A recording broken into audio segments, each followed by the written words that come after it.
እኔ አሁን ካሁን በኋላ አማርኛ ብቻ ነው የምናገረውና ቀይሬ ያለው አልተመቸኝም። ኦሮሚያ ውስጥ እንዳሉ ሌሎች ብሔሮች መብቱ ተከብሮለት የሚኖራል እንደዚህ ሀገር ውስጥ እነዛ በሀዲያዊ ስርዓት ውስጥ የነበሩት ሰዎች አማራንን ብለው ያውቃሉ እንዴ? አቶ በቀለ እዛ ቋንቋውን የተማረ አማራ ነው እንዳለ ያለው የሌላ ብሔር ነው። ኢትዮጵያ የሚል አይደንቲቲ አለ ብሎ ሰው መነሳት አይችልም። ከኔ ማንም ሰው የተሻለ ኢትዮጵያዊ ሆኖ እንዲነግረኝ አልፈልግም። ኦፌንሲቭ ነው ይሄ፣ አስቀያሚ ነው ይሄ። ለምን ኦሮሚያ ተቆርቋሪ ትሆናላችሁ? ምንም ኦሮሚያ ራሱን የሚችል ክልል ነው አይደለም። ምን ሀገሬ ነው አንዴ። እኔ የአማራ ብልጣብልጥ ፖለቲከኞች አካሄድ ቶሎ ስለሚገባኝ ነው። እርሶ አቶ በቀለ የመገንጠልን ሐሳብ ያወግዛሉ? ይሄ ማለት ባልና ሚስት እኮ መፋታት መብቱ እንደሆነ አውቆ ነው አብረው የሚኖረው። ትናንት እኮ ቀና ብሎ እንኳን ጠቅላይ ሚኒስትሩን መናገር ይቅርና ማንንም የቀበሌ ሊቀመንበር የማይናገሩ ሰዎች ነበሩ። አቶ በቀለ የአማራ ፖለቲከኞች ፎቢያ የአማራ ፎቢያ አይደለም ያለው፣ የአማራ ፖለቲከኞች ፎቢያ አለባቸው እንዴ አለ። ለምንድን ነው 40 ዓመት ኦሮሚያ ውስጥ ኖሮ 40 ዓመት ኖሮ ኦሮምኛ የማይለምደው? ለምንድን ነው?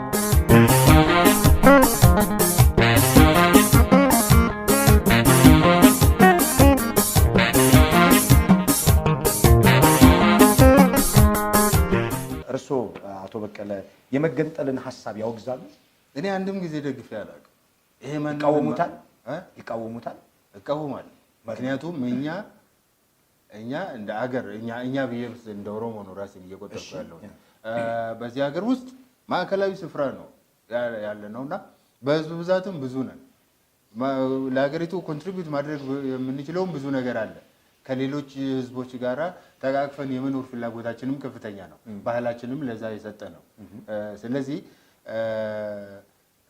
ትናንሽ ሀገሮች ሆነው ሀገሮቹ ተሰባብረው ለጥቃትና ለድህነትና ለተለያዩ ጉዳዮች ከሚጋለጡ እኛም የሀገሩ አንዱ ክፍል ሆነን ሀገሪቱ አሁን ባለችበት ሁኔታ እንድትቀጥል ምንጊዜም ፍላጎት የነበረ ዛሬም ያለው ይሄው። ስለዚህ ህገ መንግስቱ ላይ ይሄ አንቀጽ መግባት የለበትም የሚሉ የፖለቲካ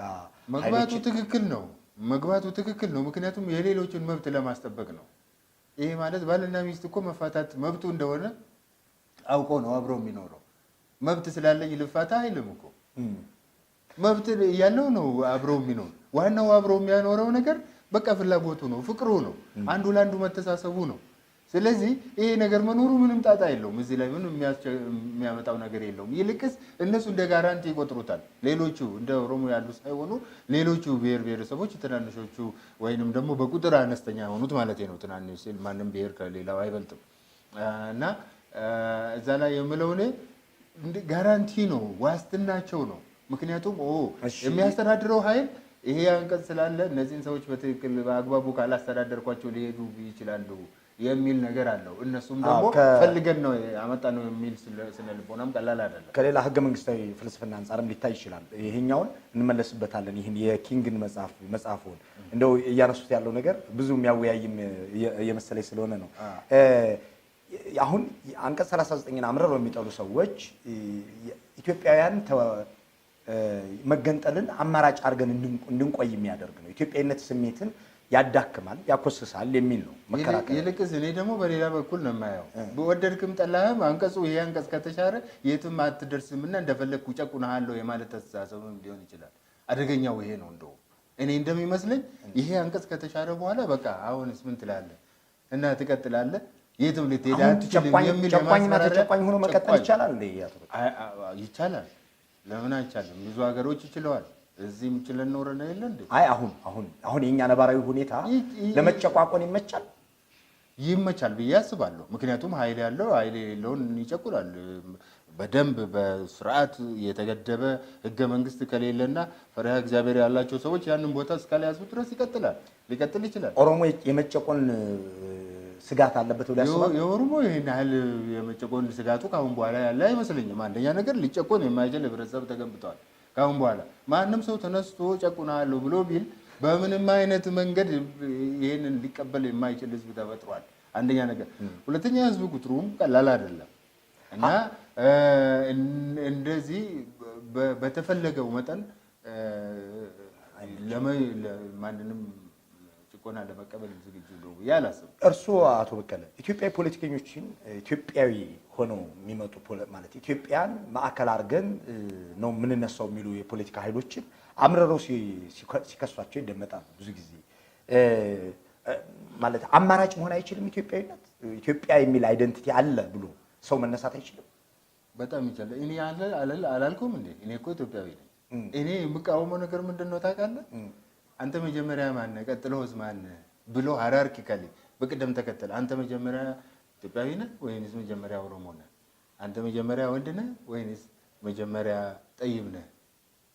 ይሄ እንዴት ይጠየቃል? እንዲህ አይነት ጥያቄ አንተ ጠይምም ነህ ወንድም ነህ ኢትዮጵያዊም ነህ አማራም ነህ ወይንም ለምሳሌ ነው ያነሳሁት። እኔ ደግሞ በአንድ ጊዜ at the same time I'm an Ethiopian and I'm an Oromo at the same time ምንም አንዱ ካንዱ የሚበልጥበት ነገር የለም። ስለዚህ እነሱ ኢትዮጵያዊ በኢትዮጵያዊነት ስም እንነሳለን የሚሉ ሰዎች ከማንም የተሻሉ ኢትዮጵያውያን ነው አይደለም። ነገር ግን በዛ ስም ሊያስፈጽሙ የሚፈልጉት ነገር አለ። እኔ ያቺን ነገር ስለምነቃባቸው ነው የማይወዱኝና የማይፈልጉት። ምንድነች እሷ ነገር? እሷ ነገር ምንድነች? እውነተኛ ኢትዮጵያዊነት አይደለችም። የአንድ ብሔር የበላይነት ነች። የማ እንደሆነ ምን ታውቀዋለህ? ስለዚህ እኔ ያቺን ነገር ነው የማልቀበለው። እኔ አሁንም በግልጽ ቋንቋ መናገር የምፈልገው ከኔ ማንም ሰው የተሻለ ኢትዮጵያዊ ሆኖ እንዲነግረኝ አልፈልግም። ኦፌንሲቭ ነው ይሄ፣ አስቀያሚ ነው ይሄ።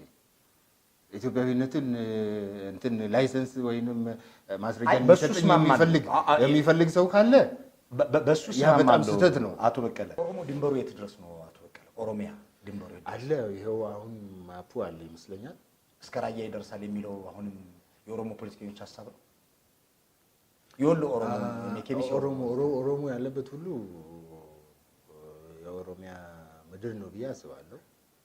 ስለዚህ የት እንዳሉ ደግሞ እኛ ኦሮሞ ነን የሚሉ ሰዎች ያሉበት ቦታ ማለት ነው። እሺ እንግዲህ አሁን የሚነግሩኝ ሰዎቹ ነን የሚሉ ሰዎች ያሉበት አካባቢ ሁሉ የኦሮሚያ ነው። ህገ መንግስት በጣም ጠንካራ ህገ መንግስት። ይሄ ማለት እኮ እኔ ለምሳሌ እጄ ሎስ አንጀለስ ላይ ኖሬ ሎስ አንጀለስ የኦሮሚያ ነው አይደለም። ይሄ አይደለም። በኢትዮጵያ ሰማይ ስር ነው። በኢትዮጵያ ሰማይ ስር ሳይሆን አስ አ ኮሚኒቲ። እሺ አሁን እርሶ ጠንካራ ኮንስቲቱሽናል ሰው እንደሆነ እረዳለሁ። ህገ መንግስቱ ይከበር የሚሉ ሰው ነው። ህገ መንግስቱ ደግሞ ግዛትን በርስትና በታሪክ አላከፋፈለም። አሁን ባለው ሁኔታ ያከፋፈለው እና አሁን ለምሳሌ አዲስ አበባ የኛ ነች የሚለው ሐሳብ አለ። ህገ መንግስቱ ኤክስክሉሲቭሊ የኦሮሞ እንዳልሆነች ለይቶ አውጥቷታል። አስቀምጧል። ለይቶ ሙሉ የኦሮሞ ነች ማለትም የኦሮሞ እንዳልሆነ ለለችም ማለት ላነብሎት ይችላልው። የኦሮሚያ ክልል የአገልግሎት አቅርቦት ወይም የተፈጥሮ ሀብት አጠቃቀምና የመሳሰሉትን ጉዳዮች በተመለከተ የተለየ መብት አለው ይላል። እንዲሁም አዲስ አበባ በኦሮሚያ ክልል መሃል የሚገኝ በመሆኑ ነው። ስለዚህ በኦሮሚያ ክልል መሃል የሚገኝ ነው እንጂ የኦሮሚያ ነው አይደል? ምን ማለት ነው? በኦሮሚያ ክልል ውስጥ ያለ አንድ ራሱን የቻለ ግዛት ነው ማለት ነው። ስለዚህ አሁን የጉለሌ አንተ እንደዛ ተርጉሞ፣ እኔ ግን አሁን እንዳልኩት ነው የምተረጉመው። ችግር የለውም። አይ ቃል ምንም ኢንተርፕሬቴሽኑ ሳይሆን ቃል በቃል የሚለው ነው እንጂ ቃል በቃል የሚለው እኮ በኦሮሚያ ክልል ውስጥ የሚገኝ ስለሆነ ነው። ስለዚህ የኦሮሚያ አይደለችም ማለት ነው። ራሱን የቻለ ግዛት ነው። ልክ በደቡብ አፍሪካ ውስጥ ሌሴቶ አለ እንደሚባል ራሱን የቻለ ሶቨርን እንደሆነ ግዛት ነው ማለት ነው። ስለዚህ አዲስ አበባን አሁን ብዙ ጊዜ እርሱ አንድ ቴሌቪዥን ላይ ሲናገሩ ነበረ። አዲስ አበባ በታሪክም የነከሌ ጎሳዎች የኦሮሞ ጎሳዎች ነበረች የሚል ነው። ህገ መንግስቱ ደግሞ እንደዚህ ታሪክን ሳይሆን የሚያጣቅሰው አሁናዊ ሁኔታ ነው እና ህገ መንግስቱን የሚያከብር ሰው ይህንን ሲናገር ይህ ህገ መንግስቱ አይሆንበትም ይሆናል። እኔ ሁልጊዜ ምንድነው መሰለህ አሁን እንደዛ ስለተረዳኝ በጣም ነው የማመሰግነው። ህገ መንግስቱ እንዲከበር ከሚፈልጉት ሰዎች ውስጥ ነኝ። ህገ መንግስቱ ሙሉ ነው ግን ብዬ አይደለም። ህገ መንግስቱ ብዙ ችግሮች ያሉበት ነው። እንዲቀየር ፈልጋለሁ። ግን ጊዜው የሚቀየሩበት ጊዜ አሁን ነው ብዬ አላስብም። አገር ባልተረጋጋችበት ሁኔታ ገባኝ። አይ ከአዲስ አበባ ሁኔታ አንፃር ነው ያነሳሁት። እሱን ሌላም ቦታ ስላነሱት እረዳዋለሁ። ስለዚህ አሁንም እምነቴ ህገ መንግስቱ ምንም ይበል ምን ህገ መንግስቱ በህጉ አንፃር የህግ ባለሙያዎች ይተነትናሉ። ይሄ ማለት ምን ማለት ነው? ከየት ነው የመጣችው? ከሰማይ ነው የወረደችው? አዲስ አበባ ወርዳ ነው እዚህ መሀል ላይ የተገኘችው ወይንስ እንዴት ነው የሚለውን ነገር ታሪካዊውንና ፖለቲካዊ ማነው ታሪክንም ብዙ ጊዜ ስለሚያጣቅሱ ብዬ ነው። አዎ እንደ ታሪክ ከሆነ የጉለሌ የካ የገላን ህገ መንግስቱ እንደሱ የሚል የለውም። ህዝቦች መኖሪያ አዲስ አበቦች ያኔ አዲስ አበባ ነዋሪዎች ራሳቸውን ችለው ራስን በራስ የማስተዳደር መብታቸውን ተጠብቆላቸው ይላል። እንደዛ ማለት አሁንም እኮ ለምሳሌ የአዲስ አበባ ብቻ እኮ አይደለም የመቱ ወይንም ደግሞ እንበል ደብረ ማርቆስ ማን ነው የሚያስተዳድረው? የከተማው ማን ነው የሚያስተዳድረው? የከተማው ህዝብ አይደለም እንዴ? ማን ነው ከሌላ ጋር መጥቶ ያስተዳድረዋል እንዴ? አይደረግም። ስለዚህ የአዲስ አበባ ህዝብ የአዲስ አበባ ነዋሪ ነው የሚመርጠው ማለት አዲስ ነገር የለውም።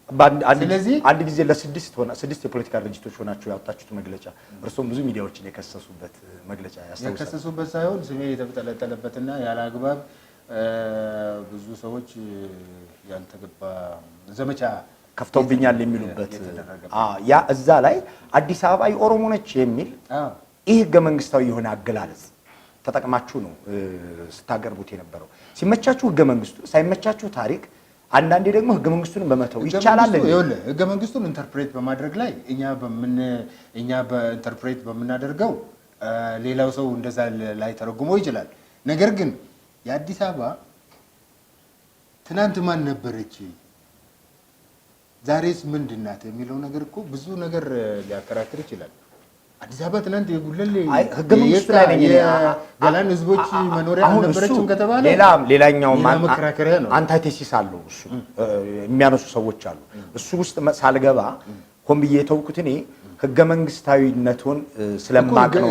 ህገ መንግስቱን ይኸውልህ አንደኛ ነገር ህገ መንግስት ሲመች ህገ መንግስት ሳይመች ህገ መንግስቱ መተው ይቻላል። ተርጓሚው አለ። እኔ እኮ በህገ መንግስቱ መሰረት ራሱ አዲስ አበባ የኦሮሚያ አካል መሆኗን ይገልጻል ባይ ነኝ። እንዴት ግን ልክ አይደለም። ይተርጉሙልኝ አቶ በቀለ ይተርጉሙልኝ። አሁን ያነበብኩት እዛ መሀል ነው የምትገኘው በኦሮሚያ ክልል መሀል የሚገኝ በመሆኑ እሺ፣ ለምንድን ነው የተለየ ጥቅም ስሜት? ሐረር በኦሮሚያ ክልል ውስጥ የሚገኝ ነው። ለምሳሌ አይደለም የሐረርን ተው። አይ እንደዚያ ማለት ነው ማለት ነው። አሁን ትርጓሜው ሩቅ አንውሰደው። አሁን እኮ እኔ የምነግርህንም ስማኛ። እሺ፣ አዲስ አበባ እንዴት ነው እዚህ መሀል ላይ መታ እዚህ ቁጭ አለችው? በምን መንገድ ነው? አዲስ አበባ እኮ አሁን በምንለው መንገድ ከሰማይ ላይ መታ ዱብ ያለች ነገር አይደለችም። ህዝቦች ነበሩ እዚህ የሚኖሩ ሰዎች። ገዢዎች ደግሞ መጥተው ያንን ቦታ ቆረቆሩ። ሲቆረቆሩ የራሳቸውን ሰራዊት ማስፈር ጀመሩ። እየበዙ መሄድ ጀመሩ። እሱ ታሪኩ ነው እኮ አቶ በቀለ፣ እሱ ታሪኩ ነው። አሁን እኔ እኮ ታሪክም የምንለው በዛ ነው። አሁናዊ ሁኔታን መሰረት አድርጎ የተቋቋመውን ህገ መንግስት ነው የእርሶ ስለሚያከብሩት እና መከበርም አለበት ስለሚሉ ብዬ ነው ያን ያነሳሁት። ያንን ህገ መንግስት እኮ የሚተረጉም አካል እሺ፣ እኔ በገባኝ መጠን ነው፣ አንተም በገባህ መጠን ነው። ወይም በምትከተለው ፖለቲካ ነው፣ እኔም በምከተለው ፖለቲካ ነው። እኔ በሚጠቅመኝ አንተም በሚጠቅመው ነው የምተረጉመው። ሌሎችም እየተረጉሙ ያሉት እንደዛ ነው። ነገር ግን ህገ መንግስቱን የሚተረጉም አካል ደግሞ አለ። ያንን ለዛ እንተው። እኔ አሁን የአዲስ አበባ ነዋሪ ነኝ። እንደ አንድ የአዲስ አበባ ነዋሪ ራሴን በራሴ ማስተዳደር መብት የለኝም? እኔም አዲስ አበባ ነዋሪ ነኝ። ኦፍ ኮርስ እርስዎና እኔ እንደ አንድ የአዲስ አበባ ነዋሪ ራሳችንን በራሳችን የማስተዳደር እኮ ማንም ያስተዳድርልን ወይ እኔ ወይ አንተ ነው የምናስተዳድር። ስለዚህ የአዲስ አበባ ሰው ራሱን በራሱ የማስተዳደር መብት አለው ብሎ ያምናል። አዎ። በኦሮሚያ ውስጥ ያሉ ሰዎችን የፍትሃዊና የፌዴራላዊ የእኩልነትና የራስን በራስ የማስተዳደር ታጋዮች ናችሁ። ራሳችሁ በአብዛኛው እንደዛ ትገልጻላችሁ። የፍትህና የራስን በራስ የማስተዳደር ጥያቄ ነው ብዙ ጊዜ አቶ በቀለም ሲያነሱ የምሰማው። በኦሮሚያ ውስጥ የሚኖሩ ሌሎች ብሔሮች ራሳቸውን በራሳቸው እንዲያስተዳድሩ ውክልና እንዲኖራቸው ቅድም ከሉተር ሀሳቦች ተነስተን እንደምናወራው ለሌሎች በሌሎች ጫማ ውስጥ ቆሞ ስለ ማውራት ስለነሱ መብት ስለመከራከር እንደ ኦሮሚያ ውስጥ እንዳሉ ሌሎች ብሔሮች መብቱ ተከብሮለት የሚኖራል እንደዚህ ሀገር ውስጥ የትኛው ኦሮሚያ ውስጥ የሚኖር ሌላ ብሔር ነው በጨፌ ውስጥ ሪፕሬዘንቴሽን ያለው? አልተወዳደርማ። በአዳማ ከ70% በላይ፣ በቢሾፍቱ ከ60% በላይ፣ ጅማ 48,000 የሚጠጋ ይሄ የምትለው ትክክል አይደለም። የ97 ሴንሰስ ይዤ ይሄ የቅንጅትን ሴንሰስ አይተህ ከሆነ ሊሆን ይችላል። ነገር ግን አይሆንም። እሺ አብላጫ ቁጥር እንዳለው ይታወቃል። ሌላ ቋንቋ የሚናገር አሁን እኔ አማራ አላልኩም፣ ኦሮሞ አላልኩም፣ ትግሬ አላልኩም። ከኦሮምኛ ተናጋሪዎች ውጪ አብላጫው ማህበረሰብ ውክልና አለው ወይ? አንድ ነገር ልንገርህ፣ የከተማዎች አወቃቀር ከመጀመሪያው ጀምሮ እንደዛ ነበር። ወደ አረብ ሀገሮች ብንሄድ ዱባይ ውስጥ ወይንም እንበል ዩናይትድ እንዳናረቀው አቶ በቀለ አይደለም ምሳሌ ነው። ዩናይትድ አረብ ኤሚሬት ውስጥ ህዝቡ ስንት ነው? ከሌላ ጋር የመጣው ህዝብ ስንት ነው? 11 ለ1 ሚሊዮን 11 ለ1 ሚሊዮን የመጣው 11 ሚሊዮን ነው፣ ግን 1 ሚሊዮን ነው። እነዛ 11 ሚሊዮኖች ግን አገሩ የማን ነው? የዩናይትድ አረብ ኤሚሬት ዜግነት ያላቸው አይደል? አገሩ የማን ነው? አገሩማ የዩናይትድ አረብ ኤሚሬት ነው። አገሩ የማን ነው ነው? የነዛ የ1 ሚሊዮኖቹ ነው የ10 ሚሊዮኖቹ ነው? የ1 ሚሊዮኖቹ በቃ ይሄ ነው። አሁን ከተማ ውስጥ መከራከሪያ ነው ያመጡት። ከተማ ውስጥ ብዙ የሚሆን ቁጥሩ ምክንያቱም ትናንት የነበረው አስተዳደር መጀመሪያ እኮ አስተዳደር ሲመሰርቱ በራሳቸው ገዢዎች እዛ በራሳቸው ዙሪያ ዘጠኛ ዳሪዎችን ያመጣሉ፣ ጠጅ ቆማሪ ያመጣሉ፣ ምን ያመጣሉ። እንደዛ ነው ከተማ የተመሰረተው። መንግስቱ አሁናዊ ሁኔታን መሰረት አድርጎ ነው ሰዎች ይወከሉ ያለው ብለን። ስለዚህ አሁናዊ መሰረት ከዱባይ ሶቨርኒድ ከሆነ አገር በፓስፖርት የመጡ ሰዎች ናቸው 11 ሚሊዮኖቹ። 1 ሚሊዮኖቹ ግን ተወካይ ያላቸው በአገራቸው እንግዲህ በሚፈቅድላቸው ኢንዲጂነስ ናቸው። በቃ ኢንዲጂነስ ነው። አሁን ኦሮሚያ ላይ ያሉ ኢትዮጵያውያን እና በኦሮሚያ ክልል ተወልደው ያደጉ የተዋደዱ ሌሎች ብሔሮች ውክልና እንዲኖራቸው በጨፌውም ውስጥ በሌላም ቦታ በአስተዳደር በየርከኑ ውክልና እሱ እንዲኖራቸው እናንተ ምን ያክል ሰርታችሁላቸዋል? እንደ ማይኖሪቲ መብታቸው እንዲከበሩ እንደውም ልንገርህ ከሁሉ የበለጠ መብት ያላቸው በሀገር ውስጥ እንደልባቸው ሌላው የኦሮሞ ልጅ እየተሰደደ ሲታሰር እኮ አንድ ቀን ታስሮ አያውቁም እነሱ። ይሄን ታውቃለህ? መታሰር እኮ የመብት አይደለም፣ መብት አይደለም። እሱም ለመመዘኛ ነው። ለመብት ስትታገል እኮ ነው። ሌብነት ዘርፈው እኮ አይደለም የታሰሩት።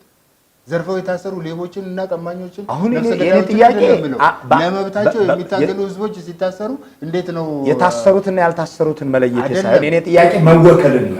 መወከል አይደለማ። እኔ እኮ ከሁሉ የበለጠ ፕሪቪሌጅ የነበራቸው እንደውም ኦሮሚያ ውስጥ ያሉ የሌሎች ብሔር አባላት ናቸው እኮ ነው የምልህ። አንደኛ ነገር ዲሞክራሲያዊ ስርዓት ውስጥ ሌሎቹ ሀብት ማፍራት ሳይችሉ ሲቀሩ ኦሮሞዎች እንደ ልባቸው ሆቴል ከፍተው ሱቅ ከፍተው ምን ብለው መኖር ሳይችሉ ሲቀሩ እነሱ እንደ ልባቸው ሲነግዱ የኖሩ እኮ ናቸው። ይሄ እኮ የታወቀ ነገር ነው። ፍትሃዊ በሆነ መልኩ ከነገዱ ነውር የለውም። ወንጀል ከሰሩ መጠየቅ አለባቸው። አይደለም የኔ ጥያቄ አይደለማ። ስርዓቱ ለነሱ ፌቨር ያደረገ ነው። እስካሁን ያለው ስርዓት ራሱ ለምን ሄደን አንመለከትም? አዳማ ያለው ወይንም ሌሎች ጋር ያለው ለምን አንመለከትም? በኢኮኖሚ ውስጥ የሉበትም። ምክንያቱም እኔ ያነሳ ያለው አቶ በቀለ ያም ቢሆን ፍትሃዊ ካልሆነ ኢፍትሃዊ ከሆነ መታገል አለባችሁ። አሁን የሚሉት ፕሪቪሌጁም ኢፍትሃዊ ከሆነ ኢፍትሃዊ ነው። የኔ ጥያቄ ይህንን ለሌሎች ጉዳዮች የምታነሱትን የኢፍትሃዊነት ጥያቄ ሌሎች ብሔሮች በኦሮሚያ ክልል ውስጥ ያሉ ብሔሮች በጨፌም ከዛም በታች ባሉ ምክር ቤቶች ውስጥ ውክልና እንዲኖራቸው በቋንቋቸው እንዲገለገሉ ወዘተ ምን ያክል ትተባበሯቸዋላችሁ? ተባበር አይደለም መብቱ ነው። ትታገሉላችኋላችሁ? መብቱ ነው። ማንም ለማንም ሊታገል አይችልም። መብቱ ህገ መንግስቱ ቁጭ ያደረገለት ሰዋል። አንድ ነገር ብቻ ነው የሚያስፈልገው ምንድን ነው? የክልሉን ቋንቋ ማወቅ ብቻ ነው እኮ። ቋንቋውን ሳያውቅ ቋንቋውን ሳይችል ሳያውቅ ሪፕሬዘንቴሽን ሊኖረው ይችላል? አይችልም። ኦሮሚያ በጣም ጥሩ ኬሚሲ ኦሮሚያ አለ አማራ ክልል ውስጥ እሱ ራሱን የቻለ ዞን ነው። ዞኑ ቋንቋውን የአማርኛን ቋንቋ ቻል አልተባለም በአማራ ክልል ምክር ቤት ውስጥ ለመወከል አይደለም። እሱ እኮ ራሱን የቻለ አስተዳደር ነው እኮ። ግን አማርኛን ቻል አልተባለም። አዳማን ኦሮሞ ልዩ ዞን አማራ ውስጥ ያለውን እና አዳማን አንድ ልታደርግ የአብላጫ ቁጥር ጉዳይ ከሆነ አቶ በቀለ ሌሎች ብሔሮች ከኦሮምኛ ቋንቋ ተናጋሪ ካነሰ ያኛው መወከል አለበት ማለት ነው አይደለም። አንደኛ ህገ መንግስቱም ቁጭ ያደረገው ነገር አለ። የክልሉን ቋንቋ እንደውም እኮ ብዙ እንነጋገር ከተባለ መነጋገር አያስፈልግም እንጂ ዛሬ በአብዛኛው ቦታ ኦፒዲዮ ውስጥ ያሉት እነማን ናቸው? ኦፒዲዮ ውስጥ አዳማ ውስጥ ያለው ኦፒዲዮ ማን ነው ለመሆኑ? እሺ እንገሩኛ። እዛ ቋንቋውን የተማረ አማራ ነው እንዳለ ያለው የሌላ ብሔር ነው። ራሳቸውን ኦሮሞ ነን ብለው ነው ኦፒዲዮስ ሊገባ የሚችለው። አሁን ይሄ እርሶ ልክ ተወክለዋል። በቃ እዛ የክልሉን ቋንቋ ቻለ አማራ ላይ ማን ነው ኦሮሞ ላይሆን ይችላል። የክልሉን ቋንቋ የኦሮሞ ዲሞክራሲያዊ ፓርቲ የሚባልን ኦዴፓን የኦሮሞ ዲሞክራሲያዊ ፓርቲ የሚባልን ወክሎ ነው ሊገባ የሚችለው። ይሄ ሰውዬ እነዚህኞቹን ሰዎች ሊወክል ይችላል። አቶ በቀለ ይሄ እኮ ራሱን የቻለ የፖለቲካ ድርጅት ነው። ኦዴፓ የዘር ፓርቲ አይደለም፣ የኦሮሞዎች ነው። የኦሮሞ ይሁን እንጂ እንትኑን ህገ መንግስቱን አበባል እንገሩ ደንቡ ምን እንደሚል ቋንቋውን የቻለ የማንኛውም ብሔር አባል ይሆናል። የእንትኑ የመተዳደሪያ ደንቡ ማለት ነው። እሺ ልቀጥል። ጠቅላይ ሚኒስትር አብይ ሀቀኛ ኦሮሞ ናቸው ብለው ያስባሉ ወይ ብሎታል አንድ ተመልካች። እኔ በሰው ጉዳይ መነጋገር አያገባኝም ነው። እሺ እንደ ፓርቲው እይታ የኦሮሞ ወጣት መሰረታዊ ጥያቄ ምንድን ነው? የኦሮሞ ህዝብስ እንደ ኦሮሞነቱና እንደ ኢትዮጵያዊነቱ ምን መፍትሄ ሊኖረው ይገባል ብለው ያስባሉ? ወይም ሞዲፋይ አድርገውና እኔ የኦሮሞ ወጣቶች የታገሉት ለምን ነበር? አሁን አምጥተነዋል የሚሉት ለውጥ ምንድን ነው? በኦሮሚያ ውስጥ ሪፎርም ተደርጎ መንግስት ከተቀያየረ ማለት አስተዳደሩ ከተቀያየረ በኋላ የመጣ አዎንታዊ የኦሮሞ ወጣቶች ሊጠቅም የሚችል ነገር አለ ወይ ነው? ለምን ነበር? ይሄ ጥያቄው በጣም ሰፊ ነው። ቀን ሙሉ የሚያነጋግር ነገር ባጭሩ እንድንመልስ እነሱ መጀመሪያ ለረጅም ጊዜ አሁንም የኦሮሞ ህዝብ መብት አልተጠበቀም። ከመሬቱ እየተፈናቀለ ነው። ከኢኮኖሚው እየተገፋ ነው። ፖለቲካው ውስጥ እኩልና አሁንም እያገኘ አይደለም። ስለዚህ እነዚህ ነገሮች መሻሻል አለባቸው የሚል ጥያቄ ለረጅም ጊዜ ሲጠየቅ የነበረ ጥያቄ ነው። እነዚህ ባለመሟላታቸው ጭራሽ መፈናቀሉ እየበዛ ሲሄድ፣ የመሬት ወረራው እየበዛ ሲሄድ፣ ሰዎች መነቀላቸው በሱ ምክንያት ነው የታገሉት ነው እየታገሉ ውጤት መጥቶበታል። ውጤት ቆሟል ይባላል፣ ግን አሁንም እየሄደ ነው። ለምሳሌ የኢትዮጵያን ፖለቲካ ቁጥር ገበርን ሊያደርገው ነው። ብዛት የማንነትና የወሰን ኮሚሽን እዚህ ጋር የሚኖረው ሚና ይሄ ሊሆን እንደሚችል የሚያነሱ ሰዎች አሉና የእርስዎና የፓርቲው አመለካከት ምን ይመስላል? ምን ዲሞክራሲ የምናወራ ከሆነ ሁልጊዜ ስለ ነምበር ነው፣ ስለ ቁጥር ነው የምናወራው። ብዙሃኑ የወደዱት ይሆናል፣ ብዙሃኑ ያልወደዱት የብዙሃን አምባገነን የአናሳው መብት ይጠበቃል፣ የብዙሃን ግን ያስተዳድራል። ኢትዮጵያ ውስጥ እሱን ነባራዊ ሁኔታ የሚያደርግ አለ ማለት የብዙሃን አምባገነን ታይራኒ ኦፍ ማጆሪቲ አይኖርም። የብዙሃን አምባገነን አይኖርም። ምን ማለት ነው? ምንድነው? ብዙ ቁጥር ስላለኝ እኔ የበለጠ ልግዛህ እና ዝም በል ቅድም ሲሉት የነበረው ሀሳብ ማለት ነው። እሱን የማድረግ አዝማሚያ ዲሞክራሲ ልክ ነው ልክ አይደለም ከተባለ መተው ነው እንግዲህ። አይ በዚህ ሀሳብ ማለት ነው ኢትዮጵያ ውስጥ አገሪቱ የብሔሮች ሀገር ነች የሚለው ክርክር ስለሚነሳ ነው። ስለዚህ ብሔሮች አቀፍ ህጎች አሉ። አገሪቱ ህገ መንግስት አላት። ክልሎች የራሳቸው ህገ መንግስት አላቸው። ዓለም አቀፍ ድንጋጌዎች አሉ። የሰብአዊ መብት የመሳሰሉ ህግጋት አሉ አገሪቱ ያጸደቀቻቸው። እነዚህ ነገሮች ሁሉ ገቨርን ያደርጋሉ። ማንም ህዝብ ማንም መንግስት ዘሎ ማንንም እንደፈለገ ሊጨቁን የሚችልበት አይደለም። ይሄ ሌላኛውም ሀገር ያለ ነገር ነው። ስለዚህ ጥቂቶች ወይንም ደግሞ አናሳዎቹ ብዙሃኑን ያስተዳድሩ ይግዙ ወደሚለው የምንመጣ ከሆነ እጅግ በጣም የተሳሳተ አለመሆኑ ብቻ አይደለም የማይቻልም መሆኑ ነው። ካሁን በኋላ መቀሌ መሄዶ አንጫጫ፣ ባህር ዳር ቢሄዱ ኖሮ ይሄን ያክል ያንጫጫ ነበር ወይ? ለመሆኑ ባህር ዳርስ መጥተው ያውቃሉ ወይ? አልተጋበዝኩም። ባህር ዳር ቢጋበዝ እኔ መቀሌም ዝም ብዬ አልሄድኩም። ማን የጋበዙት? መቀሌ ዩኒቨርሲቲ የስኩል ኦፍ ሎው ኤንድ ገቨርናንስ እና ኦፊሻሊ ልክ መቱ ተጋብዤ እንደሄድኩ ጅማ ተጋብዤ እንደሄድኩ ነው ተጋብዤ የሄድኩት። አገሬ ነው ብዬ ነው የሄድኩት። የፌደራል ኢንስቲትዩሽን ነው ብዬ ነው የሄድኩት። መቀሌ ዩኒቨርሲቲ ማለት ነው። አካዳሚ ነው የተጋበዝኩት። ያወራሁትም አካዳሚ ነው። የሄድኩትም እዛ ግቢ ውስጥ ነው። የተቀበሉኝም ሰዎች የሸኙኝም ሰዎች እነሱ ናቸው። ዘረኝነት ለአቶ በቀለ ምንድን ነው? ዘረኝነት እንዴት ነው የሚገልጹት? ዘረኝነት አለ? ኢትዮጵያ ውስጥ ዘረኝነት የለም እኔ እንደማስበው። እኔ እናንተ አሁን ከተለያየ ብሔር ልንሆን እንችላለን፣ ግን መልካችንን አይቶ ይሄ እንዲህ ነው ይሄ እንዲህ ነው ሊል የሚችል ሰው ያለ አይመስለኝም። በቀለም ብቻ ነው እንደ ዘረኝነት አይደለም። ዘረኝነት ከዘር ከደም ጋር የተያያዘ ነገር ነው። የኛ አሁን ከዛ ጋር የተያያዘ አይደለም። የኛ ኤትኒሲቲ ነው። እኔ እንደሚመስለኝ በዘር እኛ የጥቁር ዘሮች ነን። የሬሲዝም ወይም የዘረኝነት ዴፊኒሽን ትርጓሜ የሱፐሪዮሪቲ ጥያቄ እኔ የበለጠ የበላይ ነኝ የሚል ነው አይደል? መንፈሱ አይደለም። የቆዳም ጭምር ነው። ቆዳም ነው። በቆዳ ቀለም በቆዳ ቀለም መንፈሱ ጥቁርነን እሱ ከዛ በኋላ መገለጫው ነው። መገለጫው ፊዚካሊም ነው አእምሯዊም ነው። እሺ።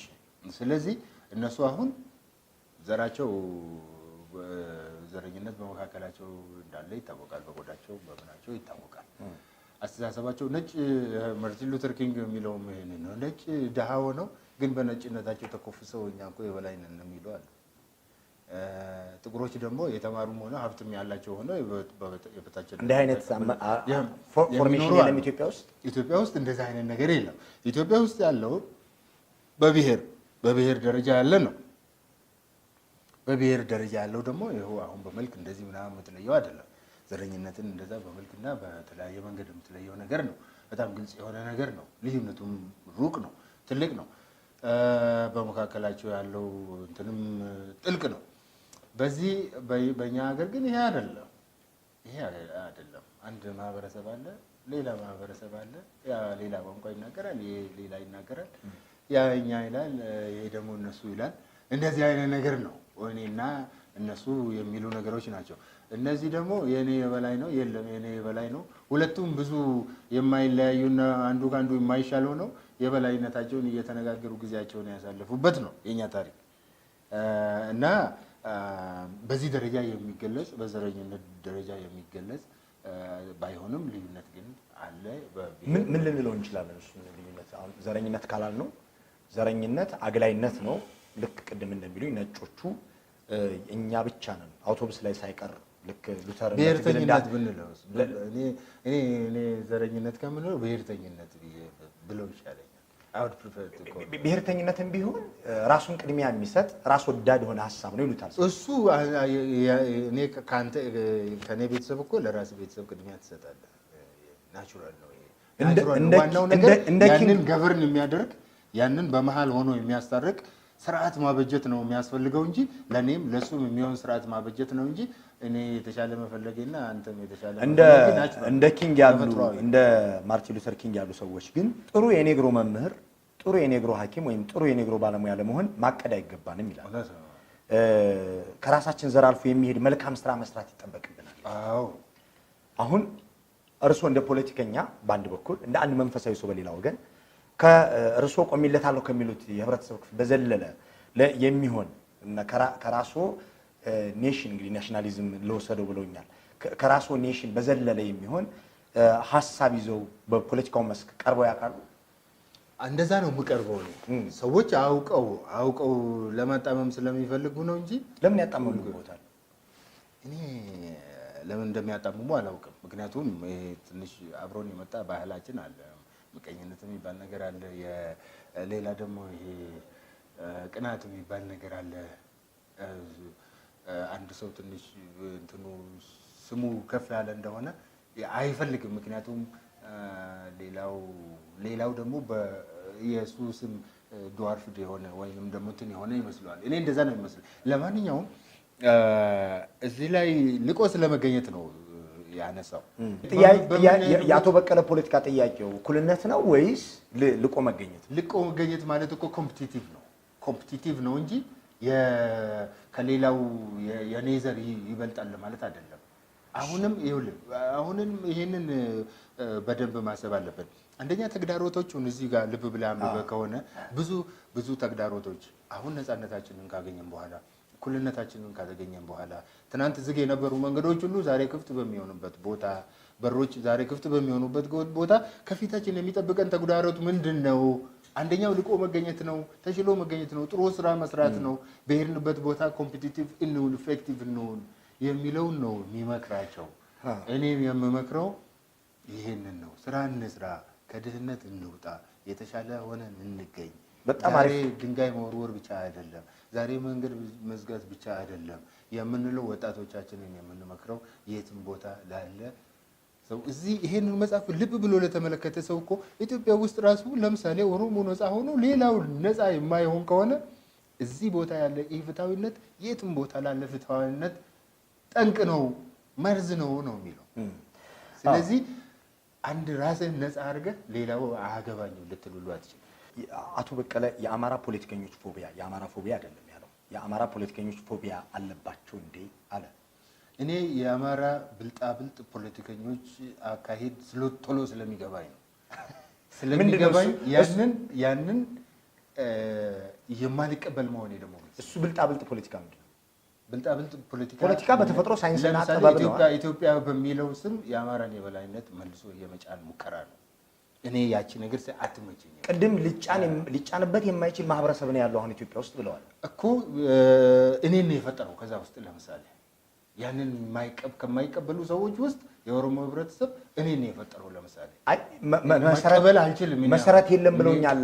ሌሎቹም ሊቀበሉ እንዳይችሉ አድርገን እየሰራን ነው። ተሰርቷል። እዚህ ላይ ማንም እንዳይዘር የሚያዋጣን ነገር እውነተኛ ዲሞክራሲያዊ የሆነ እኩልነት የተመሰረበት ሀገር መመስረት ብቻ ነው። ይሄንን ሙሉ በሙሉ ወደዛ ነው የምንሰራው የምንገፋው የፕሮሞት በግልጽ የሚናገሩት የአማራ ፖለቲከኞች የሚናገሩት አሁን ልክ እርሱ እንደሚሉት በፍትሃዊነት በአገሩ ላይ መኖር አለብን የሚል ነው። ፊት ለፊት አይናገሩትም ማለት ተናግረው አያውቁም። አማራን የበላይነት ለማምጣት የሚሰራ የፖለቲካ ግለሰብ ቡድን አይደለም። ግለሰብ ካለ ሜንሽን ሊያደርጉልኝ ይችላል? አላደርግም። እኔ ከግለሰቦች ጋር አይደለም። እሺ፣ በቡድን ደረጃ በቡድን ደረጃ ይሄን ሐሳብ የያዘ የፖለቲካ ኃይል አለ። እንደዚህ አይነት አስተሳሰብ በሁሉ ቦታ ይንጸባረቃል። አንዳንድ ጊዜ በሪሰርች መልክ ይመጣል። ሪሰርቸሮች ነን እኛ፣ አጥኚዎች ነን፣ ተመራማሪዎች ነን ይልና እንደዚህ በሆነች ነገር ትሸፈንና ብቅ ትደረጋለች። ለምሳሌ ኤጁኬሽን ሮድ ማፕ አይነት ማለት ነው። ከዛ ይሄ ለሀገር የሚጠቅም ለአንድነት የሚጠቅም የትምህርት እንትኑንም ከፍ የሚያደርግ ምናምን ይባልና ብቅ ትደረጋለች። ዋናዋ ግን ቋንቋ ለመጫን ነው። እቺ እኛ ደግሞ ስለምንነቃ ጀስት ስቶፕ ኢት ዜር አቁሟት። እቺ ነገር አታዋጣን። የሚያዋጣን ነገር ቋንቋ መልካም ነው። በግድ በህዝብ ላይ መጫን ግን ክልክል ነው። ስለዚህ የአማራ ፖለቲከኞች ፎቢያ አንድ ጊዜ በዛ አለቦት ማለት ነው። አንድ ጊዜ ፎቢያ የለብኝም። ፎቢያ ማለት እኮ ፍርሃት ማለት ነው። ማለት የነሱን ሀሳብ መፍራት አለ። ምንም አልፈራም። የነሱን ሀሳብ የምፈራበት ነገር የለም። ሲያመጡ እኔ በሚያመጡበት መንገድ ነው የምመልሰው። ምክንያቱም በግልጽ ነው ተጋፍጠን እየመለስን ያለ ነው። ታሪክም ሲሆን ታሪክ የከሌ ታሪክ የአፄ የከሌ ታሪክ ሲባል እንዴ የነ ሚችሌሳ የነ ከሌስ ታሪክ የታለ? የነ ከሌ ሲነሳ የነ ከሌ ለምን አብሮ አይነሳም? ይሄ ታሪክ ሁላችንን የሚወክል መሆን አለበት። የሞቱ ነገስታት ብቻ ሳይሆን የሌሎችም መጠቀስ አለበት። የህዝብ ታሪክ መጻፍ አለበት የሚል ነገር እችልም ሞላ አድርጓት እና የኢትዮጵያን ታሪክ ሙሉ እናድርገው በሚለው ነገር ላይ ስንመጣ ታሪካችን ተበላሸ ይባላል። እዚህ ጋር ቤተክርስቲያን አገልግሎት በቋንቋችን እናገኝ። ይሄ ነገር አልሰማንም። እግዚአብሔርን ቃል በራሳችን ቋንቋ ንገሩን በምንልበት ጊዜ እርሶንም እንዲሆነች ይባላል። ስለዚህ እኔ የሚጠሉኝ አነሳሱን ስለማቅ ያንን ደግሞ እንደማልቀበል በጣም አድርገው ስለሚያውቁት ለውጥ መጥቷል ብለው ያስባሉ። አሁን በኢትዮጵያ ፖለቲካ ውስጥ በጣም ለውጥ መጥቷል። ለምሳሌ ድሮ ሁሉም ነገር አፍርሰን ነው ከአንድ የምንጀምረው። የኃይለ ሥላሴ መንግስት እንዴት አድርገን ድራሹ እንደጠፋና ደርግ ባዶ ነገር እንደተረከበ ታውቃላችሁ። የደርግ ደግሞ በታንክ ቤተ መንግስት እንዴት እንደተገባ ታውቃላችሁ። ያሉት ነገሮች ሁሉ ፈርሰው ሲመሩ የነበሩ ሰዎች ሁሉ እስር ቤት እሱ የሪጅም ቼንጅ ነው አቶ እኮ። አሁን በዛን ወቅት ሪጅም ቼንጅ ነው የተደረገው። አሁን አንድ ያው ሪጅም ሪፎርም ነው። አሁን ያው ሪጅም ነው ያለው። ይሄን ያክል መታኮስ ያስፈልገው ለውጥ ሁልጊዜ እኮ የግድ ሪቮሉሽን ብቻ መሆን የለበትም። ሪጅሙ አለ። ለምሳሌ ሰለሞናዊ ስርወ መንግስት አንድ የሆነ ሪጅም ነው። ቀጥሎ የመጣው ሪጅም ወታደራዊ ነው። አሁን ደግሞ ፌዴራል ዲሞክራሲያዊ ነኝ የሚል ሪጅም ነው ያለው። ስለዚህ 3 ሪጅም ነው ያለን ኢትዮጵያ ውስጥ። ይሄኛው ሪጅም አሁንም ቀጥሏል እና ግን ራሱ ውስጥ ለውጥ አድርጓል።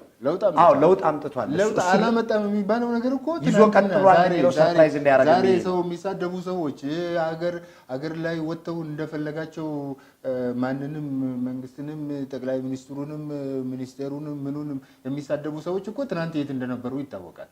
ትናንት እኮ ቀና ብለው እንኳን ጠቅላይ ሚኒስትሩን መናገር ይቅርና ማንንም የቀበሌ ሊቀመንበር የማይናገሩ ሰዎች ነበሩ። ሲሳደቡ ነበረ። በመጽሔትም በጋዜጣም እስከ 97 ጥቂት ሰዎች ነበሩ። 97 አንድ ጊዜ ብቅ ብሎ ወዲያው እስከ 97 ማለት ከ1983 84 እስከ 97 ቀጥሏል። ጭላንጭል ከሞላ ጎደል ትንሽ የታየበት ነው። በተለይ 97 ላይ ምልክቱን ያየንበት ነው። እንደገና ደግሞ መልሶ የተዳፈነበት ነው እና ዛሬ ሁሉም ጀግና የሆነበት ዛሬ ሁሉም እንትን የሚልበት እኮ የዛሬ 3 ዓመት ምን እንደነበረ እናውቃለን አይደለም እንዴ? እንዴ ሲማጸን የነበረ እንደውም ዛሬ ለውጥ ያመጡትን ሰዎች እባካችሁ ተው፣ ሀገር እየበጠበጣችሁ ነው፣ ሀገር እየተራመሰ ነው ብለው እነሱን ለማወቅ እነሱን ዝም ለማሰኘት ግማሹ እየገዘተ ግማሹ ደግሞ እየዘመተ ምሁሩም በፓወርፖይንት እየዞረ ስንት ፕሬዘንቴሽን እያቀረበ ሽማግሌዎችም ስንት ነገር እያሉ አልነበረም እንዴ? ይሄ ነገር እንዲቀዘቅዝ ሰዎች ነፃነታችሁን ተነፍጋችሁ ባርነትን ተሸክማችሁ ቀጥሉ እያሉ አልነበረም እንዴ? ዛሬ ደግሞ ለውጥ በሚመጣበት ጊዜ የለውጥ ዋነኞቹ እኛንን ከውጭ የመጣውም ሀገር ውስጥ የነበረውም እስር ቤት የነበረው ይሄን እኛንን ብሎ ብቅ ያለበት አይደለም። ጠበብ ብናርገውና ለውጡን በእርሶ መነጽር ነው አቶ በቀለ፣ እርሶ የታሰሩበት ዓላማ አለ። በግፍ ታስረው እንደሆነ በተደጋጋሚ ሲናገሩ ነበረ። ስለዚህ እርሶ የታሰሩበት ዓላማ እና አሁን ያለው የኢትዮጵያን ሁኔታ እስቲ ይግለጹልኝ። እኔ የታሰርኩበት ዓላማ ግብ መጥቷል ማለት አልችልም። ነገር ግን ወደ የታሰሩበት ዓላማ እኔ ነፃ ዲሞክራሲያዊ የሆነ ሽግግር በምርጫ አማካኝነት ተደርጎ ራሳችንን በመረጥነው መንግስት የምንተዳደርበትን ሀገር መፍጠር ነው። የእኔ ፍላጎት ይሄ ነበር። ይሄ ገና አልተፈጸመም። እስከዛ ድረስ ደግሞ ይሄ እንዳይፈጸም ከዚህም ከዛም የራሳቸው የሆነ የፖለቲካ አመለካከት ይዘው ብቅ ያሉ ቡድኖች የተፈጠሩ፣ ሀገር ትርምስ ውስጥ ገባች፣ ችግር ውስጥ ገባች። ኢትዮጵያዊ ነን ብለው የሚነሱት አሁን እርሶ የሚሏቸው ከአንድ የፖለቲካ ማህበረሰብ አሁን ብሔር ከሚለውን የፖለቲካ ማህበረሰቡን ልውሰድ። ያንን ማህበረሰብ ያንን ሀሳብ የሚወክል ያንን ሀሳብ የሚያምንበት ከኦሮሚያም ይሁን ከየትም የአገሪቱ አካባቢ እስከ ተቀላቀለበት ድረስ ሀሳቡ ነው እንጂ መወከል ያለበት ብሔሩ ነው ወይ ብለው ቢጠይቁት ምንድን የሚሏል? እኔ ብሔርና አገርን በፍጹም ለይቼ አላይም። እኔ እናንተ እኮ አሁን እኔ በቀለ ነኝ፣ አንተ ደግሞ ያየሰብ ራሳችን የተለያየን ሰዎች ነን፣ ግን ደግሞ አንድ ነን። የሚያገናኙ ነገሮች አሉ፣ የሚለያዩ ነገሮች አሉ። የግድ አንተ ከኔ ጋር ለመኖር ብለህ እኮ እኔ እንደዚህ ነኝ ብትል እኮ ይሄ ውሸት ነው። ለምን ፈጣሪ አንድ ያላረገውን አንድ ለማድረግ ይሞከራል? ይህንን ቋንቋ የሰጠን እግዚአብሔር ነው ብለን ነው የምንወስደው። ምክንያቱም እዚህ ምድር ሲፈጥረኝ ይህን ቋንቋ እንድናገር ነው። ከዚህ ቋንቋ መሸሽ አልችልም። እኔ ከማንነቴ መሸሽ አልችልም። መሸሽም አያስፈልገኝም። ከሸሸው ምን ማለት ነው? ፈጣሪን አንድ ነገር ማለቴ ነው። አንተ እንዲህ አድርገህ የፈጠርከኝ በስህተት ነው፣ ስህተት ነው፣ ያንን አልቀበለውም። ኦሮሞ አድርገህ መፍጠርህ ትክክል አልነበረም፣ ያንን አልተቀበልኩም። እኔ አሁን ካሁን በኋላ አማርኛ ብቻ ነው የምናገረው እና ቀይሬያለሁ፣ አልተመቸኝም ማለት ነው። ይሄ ትክክል አይደለም፣ ተገቢ አይደለም። አቶ በቀለ ከማንነት መሸሽ አስፈላጊ አይደለም። ራስን ሆኖ ግን መከራከር ይቻላል ነው፣ ኢትዮጵያዊ መሆን ነው እና ሌሎች በሚያገናኙ ነገሮች ላይ ደግሞ የጋራ ግንኙነት። አህዳዊነት አንዱ ከሚከሱት ሀሳብ ውስጥ ነው። አሁን ቀደም ሲል የነገሩኝ የአንድን የብሔር የበላይነት ለማምጣት የሚካሄድ አካሄድ ነው ብለዋል። ይሄ ማለት ሲገባኝ አህዳዊነት ማለት ነው። የአህዳዊነት በኢትዮጵያ ሕግ እኮ አልተከለከለም፣ መብት አይደለም እንዴ? አህዳዊ ሀሳብ ይዞ መምጣት ይቻላል። አሁን አይደለም፣ ሕግ አልከለከለውም። መንግስታዊ አይደለም፣ ሕግ አልከለከለውም። አሁን ለምሳሌ መንግስቱ አወቃቀር አስፈላጊ የሆነውን በዚህ ምክንያት ነው። አሁን አህዳዊነት አይፈቀድም፣ አይቻልም፣ አልተከለከለም። አህዳዊ እንደ ሀሳብ ደረጃ እኮ ማንም አይነት ክሬዚ አይዲያ ይዘህ መነሳት ትችላለህ። ማንም የሚከለክል ነገር የለም፣ ምንም የሚከለክል ነገር የለም። ነገር ግን ያንን ሀሳብ በሰዎች ላይ ለመጫን መሞከሩ፣ ያውም ደግሞ በኃይል ለመጫን መሞከሩ፣ በተለያየ መንገድ የሰውን ስም በማጥፋት በጣም ቆሻሻ በሆነ የፖለቲካ አካሄድ ያንን ለማስፈጸም መቻል ነው ክፋቱ እንጂ ማናቸውም ሀሳብ ተነስተው አሁን እኮ ናዚ ጀርመን ውስጥ እኮ የናዚ ደጋፊዎች አሉ። ጀርመን ውስጥ በህግ የተከለከለ ነው፣ ግን አሉ። አሁን እኛ ደረጃ ሀሳቡ ያላቸው ሰዎች አሉ፣ ግን ህጉ ከልክሏቸዋል። ኢትዮጵያ ውስጥ አህዳዊነት በህግ አልተከለከለም። አህዳዊ አስተሳሰብ ያላቸው ሰዎች ፓርላማ ውስጥ መግባት ይችላሉ እስከተመረጡ ድረስ። ጥያቄው መሆን ያለበት ይህንን አህዳዊ ሀሳብ ኃይልን ተጠቅመው ማሰራጨት የለባቸውም ነው እርስዎ የሚሉት። ሰላማዊ በሆነ እርስዎ በሚመረጡት ሰላማዊ ትግል ግን ይህን አህዳዊ ሀሳብ ማህበረሰቦች እንዲቀበሉት ማድረግ ይቻላል። ስለዚህ እሱን ለምን ይቃወሙታል? እኔ አልቃወምም። እኔ እኮ አህዳዊ የሆነ የመንግስት አስተዳደር አስተሳሰብ ልክ አይደለም፣ የህዝቦችን ጥያቄ መመለስ አልቻለም ነው የምለው። ስለዚህ የለም አሳምነን ወይም አንተ የምትለው ነገር አላሳምነንም። ስለዚህ አሁንም ድምጻችንን ለዛ ነው የምንሰጠው የሚል አካል ካለ እኔ አልቃወም። ለምን ልጆቼ አይሆኑም? ማንም ለምን ባለቤቴ አትሆንም? እናቴ ለምን አትሆንም? እኔ እንደዚህ አይነት ነገር አንተ የምትለው ነገር አልተስማማኝም። ይሄ አህዳዊ የምትለው ነገር እኔ እንደውም እሱ ነው የሚሻለኝ ቢሉ እኔ ግድ የለኝም። ለምን ከአንድ ብሔር ጋር ያያይዙታል ብዬ ነው። አህዳዊነትንም ወይም ይሄን የአንድ ብሔር የበላይነትን ማለት ነው። አህዳዊነት እኮ የአንድ ብሔር የበላይነት ነው። ሌላ ምን አለው? ሌላ እኮ አስተሳሰብ የሐሳብ የበላይነትም ሊሆን ይችላል። የሐሳብ የበላይነት አህዳዊነት አይደለም። በአህዳዊ እሱ የሪዮት የአመለካከት ሊሆን ይችላል። አንድ ገዢ አስተሳሰብ ሊሆን ይችላል። ነገር ግን አህዳዊ የመንግስት አስተዳደር ማለት እኮ ወደ አንድ ቋንቋ፣ ወደ አንድ ብሔር፣ ወደ አንድ እምነት፣ ወደ አንድ አስተሳሰብ ሁሉን ነገር ወደ አንድ የማምጣት ነገር ነው። በአህዳዊት ኢትዮጵያ ጊዜ እኮ በቢሮክራሲ ውስጥ ከፍተኛ ቁጥር ካላቸው ብሔሮች ውስጥ ኦሮሞ ይጠቀሳል አይደል? ውሸት ነው።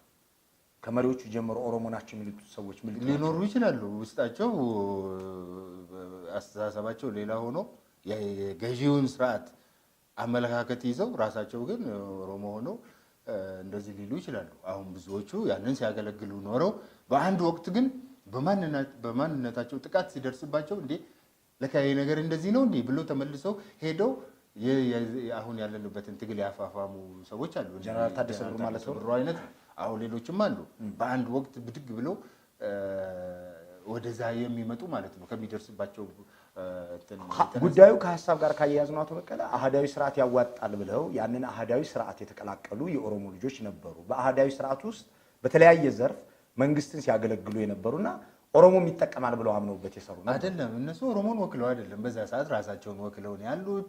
ራሳቸው በራሳቸው መንገድ መወጣጫ መንገድ በአህዳዊ ስርዓት ውስጥ ያሉት ሰዎች ቢሆኑ እኮ አማራን አልወከሉ ወጥተዋል እኮ አማራን ወክለዋል። መደቡ ሐሳቡ አለ። ሐሳቡ ዋናው አንደኛ ፕሮሞትድ የሚሆነው ላንጉዌጅ ምንድነው? ለምሳሌ እኮ አንድ ሰው ከአማራ ክልል መጥቶ ማንበብና መጻፍ የሚችል ከሆነ ማንበብና መጻፍ ብቻ የሚችል ከሆነ እኮ እዚህ መዝገብ ቤት ገብቶ ይሰራል። ማንኛውም መዝገብ ቤት። አንድ ኦሮሞ ግን ያ እድል አልነበረውም። ይሄ ማለት ግን ባይ ዲፎልት የሆነው ነገር ምንድነው? ያን ቋንቋ በመቻሉ ስፔሻል ፕሪቪሌጅ ያገኘ ባይመስለውም አግኝቷል። የተለየ ፕሪቪሌጅ አግኝቷል። አሁን ልክ ስለዚህ አላገኘም አልተጠቀመም ለማለት አይቻልም። አህዳዊ የሚለው አንደኛ ከቋንቋው ጋር ይሄዳል፣ ከማንነቱ ጋር ይሄዳል። ለተወሰነ የህብረተሰብ ክፍል በቀጥታ ባይሆንም በተለያየ መንገድ አድቫንቴጅ እነዛ በአህዳዊ ስርዓት ውስጥ የነበሩት ሰዎች አማራንን ብለው ያውቃሉ እንዴ? አቶ በቀለ ባይሉም እኮ ነገርኩህ እኮ ያ ሰውዬ አሁን መቶ እኮ እዚህ መዝገብ ቤት የሚገባው ኢቭን ተጠቃሚ መሆኑ አሁን አዳማ ብሄድ ወይም ቢሾፍቱ ብሄድ ኦሮምኛ ፕራዮሪታይዝ እንደሚደረገው ማለት እኮ አብላጫው ማህበረሰብ ሌላ ቋንቋ ተናጋሪ ሆኖ ሲያመጣ ያ እኮ ግን በመላ ሀገሪቱ ነው። ያ በመላ ሀገሪቱ ነው። ይሄ አሁን ኦሮምኛ በጎጃም ውስጥ ወይም ኦሮምኛን ጋምቤላ ውስጥ ወይም ኦሮምኛን አፋር ውስጥ ተግባራዊ ለማድረግ መጽሐፉ ካስደነቀኝ ነገር አንዱ የአማርኛ ችሎታዎትን ያየሁበት መሆኑ ነው። በጣም ቆንጆ አማርኛ ነው። እንደውም ስንቀላለድ ነበር መንዚ የጻፈው አስመስሎታል እያልኩት ነበር። ቆንጆ መጽሐፍ ነው ከሰጡ ጀምሮ ሳነበው እና እንዲህ ያለ ጥንቅቅ ያለ አማርኛ እንዴት መቼ ነው የለመዱት? አማርኛ ትንሽ ቀዝቀዝ ላድርገው ብዬ ነው። እሺ አይ አማርኛ እኩል ነው የለመዱት ከኦሮምኛ? ኧረ አይደለም። እኔ አንደኛ ክፍል ስገባ አንድ አማርኛ ቃል አላውቅም ነበር። እንደውም በእለቱ ይህን ተናግር ያለው ብዙ ቦታ ላይ አንድ አስተማሪው የሆነ ጥያቄ ጠይቆኝ የጠየቀኝ ጥያቄ ምን እንደነበረ ስለማላውቅ በጣም የተለየ መልስ በመስጠቴ ሲሳቅብኝ እንደውም ትምህርቱን ለማቋረጥ ሁሉ ፈልጌ ነበር። ግን በወቅቱ ታላቅ ወንድሜ ስለነበረ አይ ቢስቁብህም ችግር የለውም ትለምደዋለህ እንደዚህ ብሎኝ ነው ያስለመደኝ እና አልችልም ነበር። በኋላ ግን ምንድነው አንደኛ ነገር ቋንቋው ይጠቅመኛል ብዬ አስቤያለሁ። ለመማር ፍላጎቱ ነበረኝ። ቋንቋ ለመማር ደግሞ ዋናው ነገር አቲቲዩድ ነው። ለዛ ቋንቋ ያለ አመለካከት ነው። ስለዚህ አሁንም ይሄ ቋንቋ ጠቃሚ ነው ብዬ አስባለሁ። እኔ ይህን ቋንቋ በመማሬና በማወቄ ተጠቅሜያለሁ እንጂ አልተጎዳሁም ባይ ነኝ። ሌላውም ቢጠቀም ቢማር ይጠቀማል እንጂ ይጎዳል ብዬ አላስብም። ስለዚህ በዚህ ምክንያት ነው ቶሎ የለመድኩት ቋንቋውን። ጽፍበታለሁ፣ እናገርበታለሁ፣ ግጥም ቆንጆ የአማርኛ እጅ ጽሑፍ አለዎት? ግጥም ይጽፋሉ በአማርኛ? ጽፋለሁ። ታዲያ ይህን ያክል ለሌሎች ቋንቋዎች ለአማርኛ በተለየ ደግሞ የሚወዱትና ፍቅር ካለዎት በአማርኛ ለሚናገር ሰው ወይም የእናንተን ቋንቋ ለማይናገር ሰው አትሽጡ የሚለው ንግግሩ ለምን ዝነኛ ሆነ? እንደዚህ የተባለው በዚህ መንገድ አይደለም። እዚህ ላይ መጽሐፉን በደንብ የሚያነብ ሰው በደንብ ሊረዳው ይችላል። የራስን ቋንቋ የማሳደጊያ ስልቶች አሉ፣ መንገዶች አሉ። ዋናው ነገር ምንም አይደለም። ሌላው ዋናው ነገር መጠቀም ነው። መጠቀም ደግሞ ሁሉም ቦታ መጠቀም ነው። ሁሉም ቦታ ሲባል ንግድን የሚያጠቃልላል፣ ትምህርትን ያጠቃልላል፣ ስራን ያጠቃልላል፣ መዝናኛን ያጠቃልላል፣ በዛ ጽሁፎችን መጻፍን ያጠቃልላል፣ ብዙ ነገሮችን ያጠቃልላል። እንደዛ ስታደርግ ነው ቋንቋህን የምታሳድገው። ምክንያቱም አሁን ቋንቋዎች በከፍተኛ በሆነ ፍጥነት እየሞቱ ያሉበት ዘመን ላይ እሱን ላነሳ ነበረ። አሁን ይሄ የእርሶ መርህ ወይም እርሶ ያዋጣል የሚሉት ሀሳብ ከቋንቋ መሰረታዊ ፕሪንሲፕል ከመወለድ ማደግና መሞት ይወጣ አይሆንም ወይ? አንድን ቋንቋ የበለጠ ለማሳደግ ማርኬት አንድ መንገድ ነው፣ ቴክኖሎጂ ሌላው ነው። አሁን በተለይ ደግሞ አሁን ስለዚህ አትሽጥለት አትግዛውም ያንተን ቋንቋ እስካልተናገረ ድረስ የሚለውና ይሄ መሰረታዊ የቋንቋ ፍልስፍና፣ ከዛ ደግሞ እርስዎ ቅድም አማርኛን በጣም ወደዋለሁ ያሉኝ ነገር ሶስቱ እርስ በርሳቸው አይጣረሱም? በፍጹም አይጣረሱም። አሁን እኮ አንደኛ ነገር አንተ አውዱን ማየት አለብህ። አውዱ አማርኛን ማን ነው ኦሮምኛ ካልሆነ በስተቀር ሌላ ቋንቋ ትጠቀም ያልኩት የት ቦታ ነው? የት ቦታ ነው? ደብረ ማርቆስ ኦሮምኛ ነው እንጂ አማርኛ ትጠቀም አላልኩም። ምክንያቱም ደብረ ማርቆስ እኔ አሁን ደብረ ማርቆስ ሱቅ ብከፍት በአማርኛና እኔ ያንተን አማርኛ አልችልም በኦሮምኛ ነው የምትገበያየው ማለት እችላለሁ? አልችልም። ደብረ ማርቆስ ሄጄ ሱቅ ከፍቼ ወይም አይደለማ እየተስማማን ነው የምንሄደው። አሁን እኔ የተናገርኩት በኦሮሚያ ኮንቴክስት ነው። አሁን በአማራ ኮንቴክስት እንውሰድ። ደግሞ አማራ ክልል ሄጄ እኔ ኦሮምኛ ተናጋሪ ነኝ፣ ሀብት አለኝ፣ ሱቅ አለኝ ወይም ሆቴል አለኝ። እኔ ኦሮምኛ ነው የምችለው እና በኦሮምኛ ብቻ ነው የምታናግሩ ማለት እችላለሁ ወይ? የገበያ ነገር እኮ ነው አቶ በቀለ። እዛ ጋር የሚመጣው ከስተመር ነው። ለምሳሌ ቤኒሻንጉል ጉሙዝ ላይ ያለ ሰው በአማርኛ መግባቢያው አድርጎ ሱቅ ሊከፍት ይችላል። መቀሌ ላይ ቢሄዱ ተመሳሳይ ነገር ሊገጥሙት ይችላል። እንደውም መቀሌ ላይ ነው ያለኝ ኦብዘርቬሽን፣ በብዙ የአገልግሎት መስጫ ቦታዎች ላይ አማርኛ በሚገባ ይነገራል። ዋናው ነገር ግብይቱ ነው። እርስዎ የኔ ከስተመር ሆነው የኔ ሸማች ሆነው እስከመጡ ድረስ እኔ የማቀርበው ሰርቪስ ሁለታችንን የሚያገናኘን ነው። ስለዚህ የሚያገናኘን ቋንቋ ኢንስትሩመንት ነው። ቋንቋው ኢንስትሩመንታችን ይሆናል ማለት ነው። እዛ ጋር እንደ ትልቅ አጀንዳ መሆን ይችላሉ። የእርስዎን አጀንዳ ነው። በጣም ትልቅ አጀንዳ። እሺ፣ አንተ ባለህበት ቦታ ሆነ አሁን እንግዲህ ሰፋ አድርገን ወደ ዓለም አቀፍ ደረጃ ብንወስደውና ከፍ ብናደርገው ራሽን አንተ ራሻዊ ብትሆንና አሜሪካ ሀገር ሄደህ ስራ ለመስራት ከፈለክ ምን አይነቱ ፕሮፌሽናል ብትሆን ለዛ ህዝብ አገልግሎት የምትሰጠው በእንግሊዝኛ ነው ብቻ ላይሆን ይችላል። አማርኛ ለምሳሌ ዲሲ ላይ አገልግሎት መስጫ ቋንቋ ነው። በአገልግሎት መስጫ አይደለም አማርኛ አሁንም ቢሆን። ነገር ግን አንተ በአማርኛ ብትጠቀም ይተረጎምልሃል ማለት ነው እንጂ የስራ ቋንቋ አይደለም። የስራ ቋንቋ ማለት አይደለም። ይሄ ብዙ ሰዎች የሚስቱት ነገር ስለሆነ ነው፣ መስተካከል ያለበትም ስለሆነ ነው። አማርኛ የስራ ቋንቋ ሚኒሶታን እንሂድ፣ በተመሳሳይ ኦሮምኛ የስራ ቋንቋ አይደለም። ነገር ግን ሰዎች ይገለገሉበታል እኮ። በኦሮምኛ ብትጠቀም ሰው ይሰማሃል፣ ወይንም ደግሞ የአሜሪካ መንግስትም ቢሮዎችም ምናምን ያስተናግዱሃል ማለት ነው። እሱም ማለት ነው። ስለዚህ ይሄኛውም ቢሆን በተመሳሳይ መንገድ አገልግሎቱን ለማግኘት ሲባል ይሄን መንገድ መከተል ተመሳሳይ አይደለም። አንተ ሰርቪስ የምትሰጥ ከሆነ አንተ ራሻዊ የሆነ እዛ ብትገኝ ወይም ደግሞ አረብ ሆነ እዛ ብትገኝ፣ ኢትዮጵያዊ የሆነ እዛ ብትገኝ በአማርኛ ስራ ልትሰራ አትችልም። ይሄ መታወቅ አለበት። በአማርኛ ዲሲ ውስጥ፣ በኦሮምኛ ሚኒሶታ ውስጥ ስራ ልትሰራ አትችልም። ልቀይረውና አቶ በቀለ እንግሊዘኛ አሁን ዓለም ላይ በጣም በፍጥነት ከተስፋፉ ቋንቋዎችና ጉልበት ያለው ቋንቋ ሆኗል በአሁኑ ሰዓት። ይህንን እንግሊዘኛን ያስፋፋው ጠመንጃው እንዳለ ሆኖ ዋነኛው ንግድ ነው። ከዛ ቀጥሎ ቴክኖሎጂ ነው በአሁኑ ሰዓት። ይህንን አይነት መንገድ ንግድ ማለት ሀብት ነው። እርስዎ ኢኖቬሽን ላይ የተሰማሩ የኦሮሞ ወጣቶች በኦሮምኛ የሚፈጠሩ አዳዲስ የቴክኖሎጂ ውጤቶችን ለሌሎች ኢትዮጵያውያን እና ለዓለም እያስተዋወቁ ኦሮምኛን እንዲያስፋፉት ከማድረግ ይልቅ ተፈጥሯዊ የሆነውን የገበያ ህግ በሚጥስ ሁኔታ አትገበያዩ ማለት ተገቢ ነው ወይ ለማለት ነው? አይደለም። እኔ እንደዛ ያልኩት እንደዛ አይደለም። እሺ አሁንም ቢሆን አንተ ያለህበትን ቦታ ተመልከት። ባለህበት ቦታ ሆነ ማናቸውንም አይነት ንግድም ይሁን ሃይማኖትም ይሁን ትምህርትም ይሁን ሕክምናም ይሁን ምንም ነገር በራስህ ቋንቋ የመገልገል መብት አለ። ሌላው ደግሞ በዛ ቋንቋ ሰርቪስ የመስጠት ግዴታ አለበት። this is an international principle። ይሄ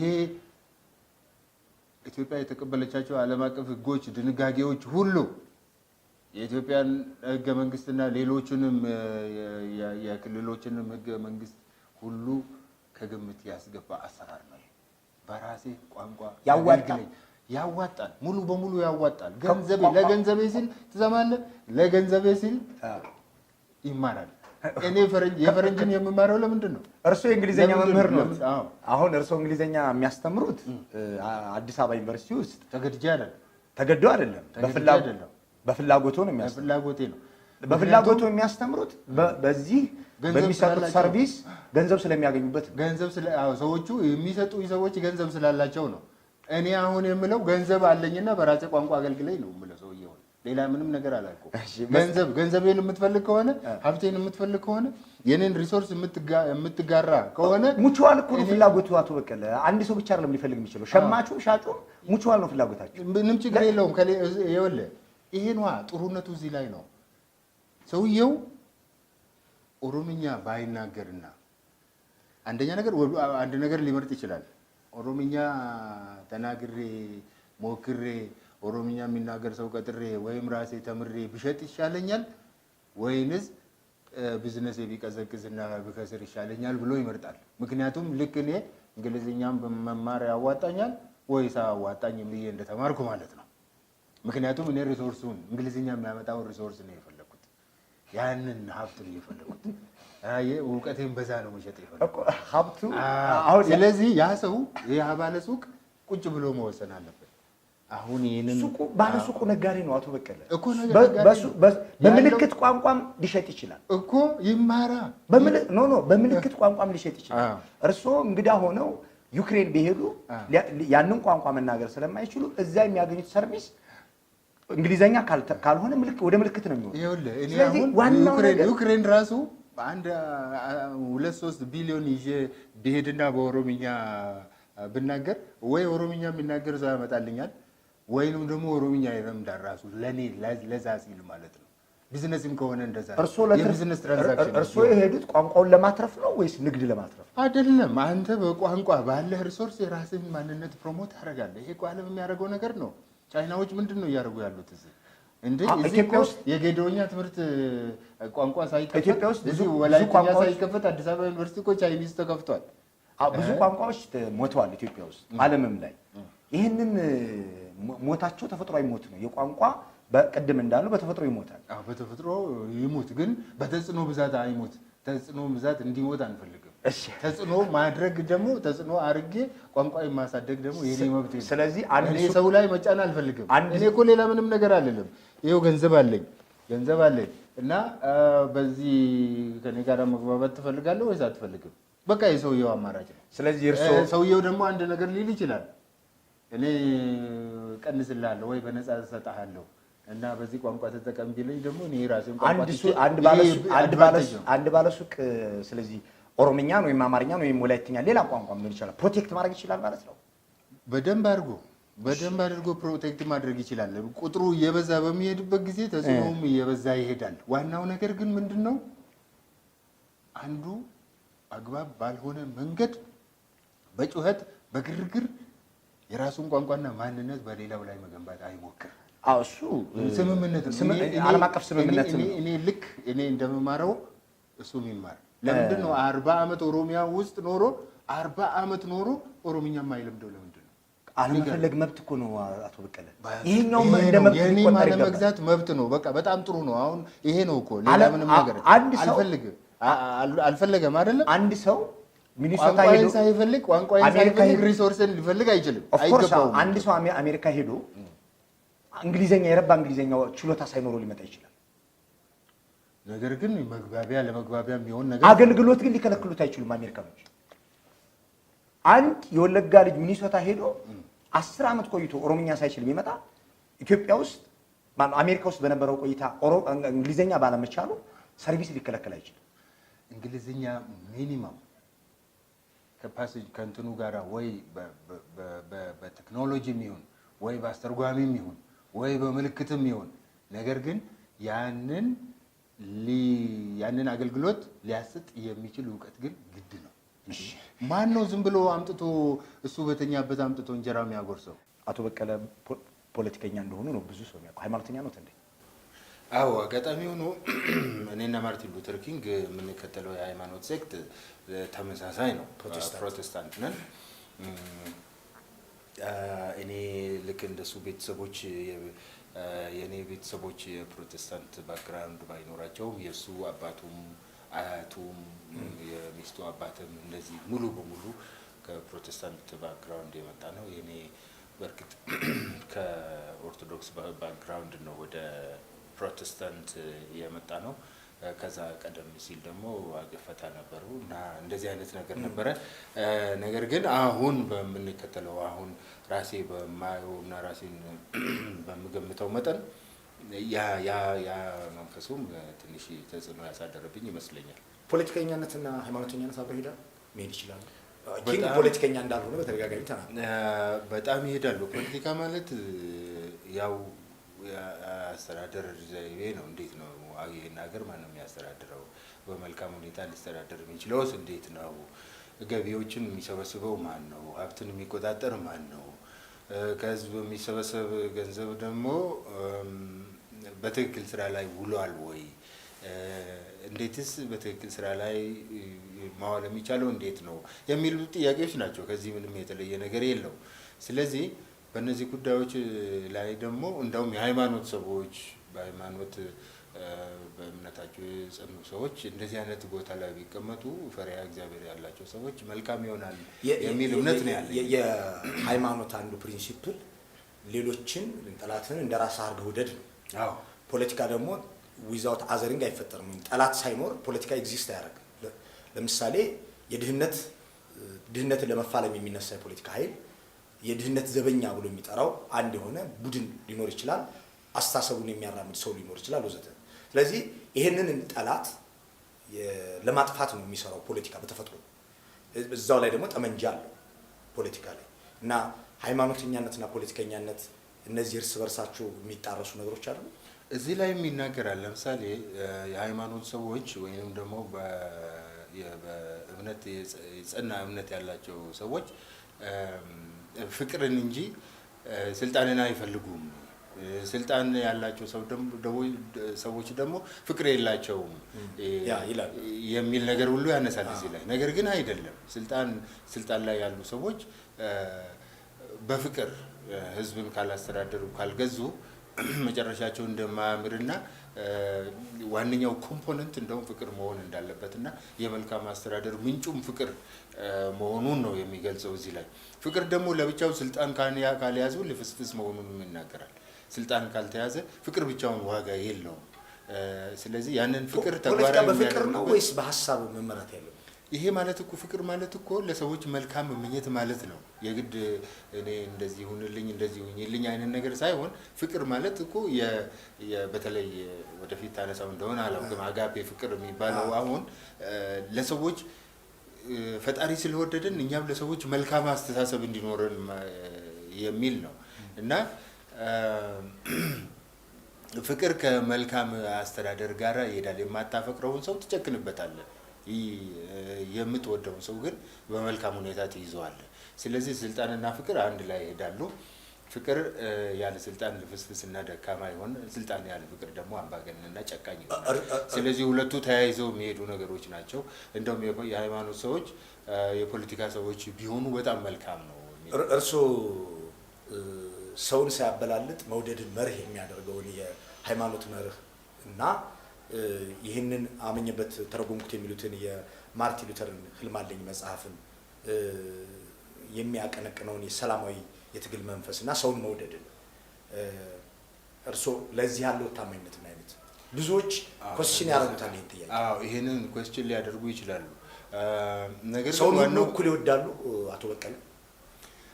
እኔ ሰዎች የሰውን መብት በሚጻረሩበት ጊዜ የሰው ልጆችን መብቶች በሚነኩበት ጊዜ ወይንም ደግሞ በሚጋፉበት ጊዜ ያንን መጋፈት ዋነኛው ስራዬ ነው። በዓለም ላይ ዋነኛው ተልእኮዬ ነው ብዬ ነው የማስበው። ነገር ግን ጥላቻ አይደለም። ይሄ ጥላቻ አይደለም፣ ይሄ ልክ አይደለም፣ በዚህ መንገድ መሄድ የለበትም ብሎ ማለት ለመብት መከራከር፣ ለእኩልነት መከራከር፣ የአንደኛው መጎዳት ልክ አይደለህም አንተ ጎድተሃል፣ ስለዚህ በዚህ መንገድ ይህንን እቃወምሃለሁ ማለት አለመውደድ አይደለም፣ ፍቅርም አይደለም፣ አለማፍቀርም አይደለም፣ ወይም ጥላቻም አይደለም። ምክንያቱም ፈጣሪም ሲፈጥረን በተለይ በክርስትና እምነትና በሌሎችም እምነቶች እንደሚታወቀው እንደው እኔ አሁን ከማምንበት መጽሐፍ አንዱን ብጠቅስልህ ለመበለቶችና ለድሃ አደጎች የሚናገርላቸው ለሌሉ ሰዎች መቆም እንዳለብን ይገልጽልናል። ስለዚህ አንዱ ዓይንህ እያየ ሌላውን ከሌላው የተሻልኩ ነኝ የምበልጥ ነኝ በቀጥታም ሆነ በተዘዋዋሪ እኔ ነኝ የተሻልኩ እኔ ነኝ የበለጠ በሚልበት ጊዜ አይደለም፣ አንተም አይደለም። እሺ የሚጮህላቸውና የሚናገርላቸው በማይኖር ወቅት የሚናገሩ ከሆነ ከኦሮሞ ማህበረሰብ ውጭ ሊናገሩለት የሚገባ የህብረተሰብ ክፍል ኢትዮጵያ ውስጥ የለም። ሞልቷል። ተናግረው ያውቃሉ? በደንብ ተናግሬ ያውቃለሁ። ምናልባት በጣም ግልጽ ላይሆኑ ይችላሉ እንጂ በጣም ብዙ ሰዎች ስለ ሼኮ ህዝቦች ብዙ ጊዜ ተናግሬያለሁ። ስለ ኮንሶ ህዝቦች ብዙ ጊዜ ተናግሬያለሁ። በምጽፋቸው ነገሮችም ውስጥ ለመጻፍ ሞክሬያለሁ። ቅማንት ህዝቦች ተናግሬያለሁ። ሌሎችም አካባቢ ስለሚደረጉ ነገሮች እናገራለሁ። ኦሮሞዎችም ሌሎችን መጫን በሚፈልጉበት ጊዜ ሁሉ ደግሞ ያንን ነገር ትክክል እንዳልሆነም ተናግሬያለሁ። አንዳንድ ቦታዎች በአካል ተገኝቼም ደግሞ ለማስተካከል ሞክሬያለሁ። ለምሳሌ በቤኒሻንጉልና ኦሮሚያ መሀል የተወሰነ ጊዜ መንገድ ተዘግቶ ነበረ። መንገድ ተዘግቶ በቤኒሻንጉል ህዝብ በተለይ አሶሳ አካባቢ ምንም አይነት ሰፕላይ የማያገኝበት ሁኔታ ሁሉ ነበር ለተወሰኑ ወራት ማለት ነው። መንገዱ ሙሉ በሙሉ ተዘግቶ ከኦሮሚያ ወደዛ የሚሄዱ መንገዶች ሁሉ ተዘግተው እንደዛ የሆኑበት ችግር ላይ የወደቁበት ጊዜ ነበር። ይሄንን በመናገር ብቻ አይደለም፣ በማስተባበር ብቻ አይደለም፣ በአካል ተገኝቻለሁ በዛ ቦታ። ይሄ ተገቢ እንዳልሆነም ተናግሬያለሁ። ማድረግ የሚችለውንም መንግስት ባልሆነም እንደ አንድ ተቆርቋሪ ሰው ግን እንደ አንድ ሰብአዊ ሰው ማለት ነው እግዚአብሔር እንደፈጠረው ሰው ለነሱም ያለኝን ክብርና ተቆርቋሪነት አሳይቻለሁ። በዚህ መጽሐፍ ውስጥ ሰላማዊ ትግል አቶ በቀለ በተደጋጋሚ የተጠቀሰ ጉዳይ ነው። አቶ በቀለ ገርባ ሰላማዊ ታጋይ ናቸው? እኔ እንደዛ ነው 100% ራሴን የማምነው። ፕሮቮክ ማድረግ፣ ሌሎችን የሚያስቆጣ ንግግር መናገር። የሚያስቆጣ ንግግር ማለት ምንድን ነው መሰለህ? ሰላማዊ ትግል ውጥረት መፍጠር ነው። ውጥረት መፍጠር ማለት ምን ማለት ነው? የግድ ያ አምባገነን የምትለው ያ ሀያል ነው የምትለው ያ ገዢ ነው የምትለው ያ ጨቋይ ነው የምትለው ኃይል የግድ ወደ መቀመጫ እንዲመጣ ወደ ንግግር ወደ ውይይት እንዲመጣ የማድረጊያ ስልት ነው። ያንን ደግሞ ጫና መፍጠር ያስፈልጋል። የማስገደጃ ኃይል ያስፈልጋል። ኃይሉ ነሰሰርሊ በጥይትና በዱላ ሳይሆን በሌላ በማናቸውም መንገድ ግን እጁን ተጠምዝዞ ወደ ኦፌንሲቭ ንግግር መናገር ወይም የሚያስቆጣ ንግግር መናገር ሰላማዊነት ነው። አቶ በቀለ እርስዎን የሚረብሽ ንግግርን የምናገር ሰላማዊ ነው ማለት ይቻላል? እሱ ሰላማዊ አይደለም። በንግግር ደረጃ ሰዎችን የሚያስቀይም ነገር መናገር ሰላማዊነት አይደለም። ሰላማዊ ትግል የመሳሪያ ለመተኮስ ብቻም አይደለም። በቃላት ደረጃም ኦፌንሲቭ አለመሆን ነው። ነገር ግን እውነቱን ደግሞ ያለመደበቅ ነው። እውነቱን ግን ፍርጥ አድርጎ ይሄ ዲፕሎማቲክ በሆነ መንገድ ሳይሆን እውነቱን ግን ቁልጭ አድርጎ በነጭና በጥቁር ማስቀመጥ ማለት ነው። እኔ ሳደርግ የነበረው እስከዛሬ ድረስ ወደፊትም ህይወቴ እስካለ የማደርገው ነገር ልክ የሆነን ነገር ልክ ያልሆነን ነገር ግን ልክ አይደለም። ሪጋርድ ማንም ይሁን ማን ማለት ነው። እኔ አልዋሽም ነው መሰረቱ።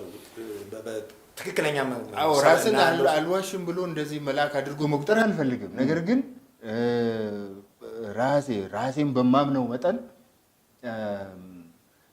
ውሸት በውሸት አልፌ ነገ ከአእምሮዬ ጋር የሚያጣልኝን ነገር አልሰራም። ስለ ሰው ግን ብዙም ደንታ የለኝም። ሰው ምን አለ አላለ፣ ምክንያቱም ያላልኩትን አለ የሚሉ አሉ፣ አይ በሚሉት ነገር ላይ ብቻ ነው የኔም ሐሳብ እሱ ላይ ነው። እኔ በመናገረው ነገር ላይ እርሶ የሚናገሩት ማስረጃ መምጣት በሚችልበት ነገር ላይ ደስ ይለኛል። ምክንያቱም ስራዬ ምንድነው ብያለሁ፣ ሰላማዊ ትግል ነው። ሰላማዊ ትግል ማለት ደግሞ ልክ በመሳሪያ የሚታገል ሰው ለመብቱ የሚታገለውን ያህል ነው የምታገለው። ነገር ግን ልዩነታችን ምንድነው? ሰውን ለማቁሰል አለመሄድ፣ ለመግደል አለመሄድ፣ ለመስበር ወይንም ደግሞ አካላዊ ጉዳት ያለ ማድረስ፣ ህሊናዊ ጉዳትም ያለ ማድረስ ነው። ግን ህሊናውን ሸንቆጥ አድርጎ ማንነቱን አፍሮ በተግባሩ አፍሮ ወደ ማንነቱ እንዲመለስ ግን የማድረግ አንዱ ስልት ነው ሰላማዊ። እሺ ሉተር የሚጨቆን ዘር አለ ብሎ ነው ሰላማዊ ትግል ውስጥ የገባው። በኢትዮጵያ ውስጥ ይሄ መጽሐፍ አስፈላጊ እንደሆነ ነግሮኛል ቅድም። ሲተረጎም ዋናው ምክንያት አስፈላጊነቱ ነው። ኢትዮጵያ ውስጥ በተለየ ሁኔታ የሚጨቆን ዘር አለ ማለት ሉተር ያን ያክል የተጨቆነ ዘር አለ ብሎ ነው። ጥቁሮች ጭቆና ደርሶባቸዋል፣ ማይኖሪቲስ ወይም እነዚህ አነስተኛ ህዳጣን የሚባሉት የህብረተሰብ ክፍሎች ተጨቆነዋል ብሎ ነው። አሁን በዚህ ወቅት በ21ኛው ክፍለ ዘመን ላይ ሆነን የተጨቆነ ዘር በኢትዮጵያ ውስጥ አለ ማለት እንችላለን። በማንነቱ የተበደለ፣ በማንነቱ በፖለቲካ ውስጥ እኩል ተሳትፎ ያልነበረው፣ በኢኮኖሚ ውስጥ እኩል ተሳትፎ ያልነበረው ዛሬም የሌለው ህዝብ እንዳለ አምናለሁ። ማን ለምሳሌ? ብዙ ሁሉም ኦልሞስት ለምሳሌ እዚህ አዲስ አበባ ለምን አትመለከትም እኮ? ስለዚህ በፍትሃዊ ጭቆና ውስጥ ያለ ማህበረሰብ ነው ማለት ነው አይደለም። አዲስ አበባን ተመልከት። ስንት ጋምቤላዎች ናቸው እዚህ አዲስ አበባ ውስጥ ህንፃ ያላቸው? አሁን ግን ኢትዮጵያውያን ናቸው። ስንት ናቸው? ስንት ጉሙዞች ናቸው እዚህ አዲስ አበባ ውስጥ ሆቴል ያላቸው፣ ሱቅ ያላቸው? ካልፈለጉ በመንግስት መስሪያ ቤት አለመፈለግ አይደለም፣ ሁኔታዎች ስላልተመቻቹላቸው ነው። ሁኔታዎች አንድ ጋምቤላ ልጅ አዲስ አበባ ህንፃ አይገንባ የሚል ህግ አለ? ህግ የለም። ነገር ግን መነሻው እኩል ካልሆነ፣ የውድድር ሜዳው እኩል ካልሆነ፣ ለአንዱ ፌቨር የሚያደርግ ከሆነ ያንን ማን ነው መሻሻል የማይፈልግ? ማን ነው ሀብት ማፍራት የማይፈልግ? መማር የማይፈልግ ማን ነው? ስልጣን መያዝ የማይፈልግ ማን ነው? ሀገር ማስተዳደር የማይሻ ማን ነው? የለም። ነገር ግን እድሉ ካልተፈጠረለት ምንም ማድረግ አይችልም። ስለዚህ አሁን እኔ የምለው እድሎች አልተፈጠሩም ነው። በዚህ መጽሐፍ ላይ ኪንግ ገጽ 175 ላይ ዶክተር ኪንግ የጥቁር አቅምን የሚያጠናክሩ መሰረታዊ የፖለቲካና ማህበራዊ አጀንዳዎችን የሚደግፍ ቢሆንም በጉልበት የሚከናወን አብዮትንና የጥቁሮችን የመገንጠል ሀሳብ ያወግዝ እንደነበረ ተርጉመውታል። ይህንን ይዘን ወደ ኢትዮጵያ እናምጣው። ይህንን ከ10 በላይ የፖለቲካ ድርጅቶች ኦሮሚያ ላይ አሉ። ይህን ያክል ለኦሮሞ አስፈላጊ ነው? ይህን ያክል የፖለቲካ ድርጅት በእርግጥ ለሀገሪቱ ይሄ ለምን ይገርማል? አማራ ክልል ስንት አለ? 40-50 አይሆንም? አይሆንም። በኢትዮጵያ ሰው የሚነግደው ሁሉ ያ ሁሉ ምንድን ነው? ያ ሁሉ ፓርቲ እሱማ የኢትዮጵያ ፖለቲካ ድርጅት ነው ብሎ 6 የለም? ሐረሪ ውስጥ አይደለም። አሁን አማራ ክልል ብለዋል። ለምሳሌ 40-50 ሚሊዮን ለሚሆን ህዝብ 10 ፓርቲ ቢኖር ያስገርማል። 14 የፖለቲካ ድርጅቶች ይመስለኛል ካልተሳሳትኩ። 5 ሚሊዮን 6 ሚሊዮን ማን ነው? ስንት ሺህ የሚሆን ህዝብ 6 ሲኖረው ግን አይገርምም። የኦሮሞ ህዝብ ጥያቄ ይገርማል፣ በጣም ይገርማል። ለጋዜጠኞች ይገርማል፣ ለአክቲቪስቶች ይገርማል፣ ለሚዲያ ይገርማል፣ ለፖለቲከኞች ይገርማል። አሁን እኮ እርስዎ እንደ አንድ የኦሮሞ ፖለቲከኛ ነው እየጠየቁት ያለው። ሌሎቹ አካባቢዎችን ችግር ከሆነ የችግር ከሆነ መቀነስ አለበት አይደል?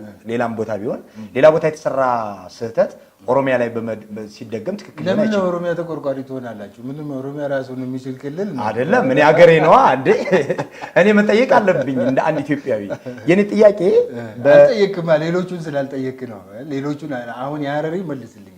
ሐረሪ 6 ፓርቲ ቢኖሩ አሁን አይገርምም? አንተ አሁን ያለ አስገረምም እኮ ስጠይቃቸው እሱን ጥያቄ አነሳለሁ። አሁን እርሶ እዚህ ስለተገኙ ለእርሶ ጠየቁ። አሁን ይሄ የፖለቲካ አስተላለፍ 10 የፖለቲካ ድርጅት ግማሹ በትጥቅ የሚዋጋ ግማሹ በከፊል ከተማ ላይ እግሩን ያደረገ። እስራኤል ስንት ሚሊዮን ነች? ስንት ፓርቲ ያላት?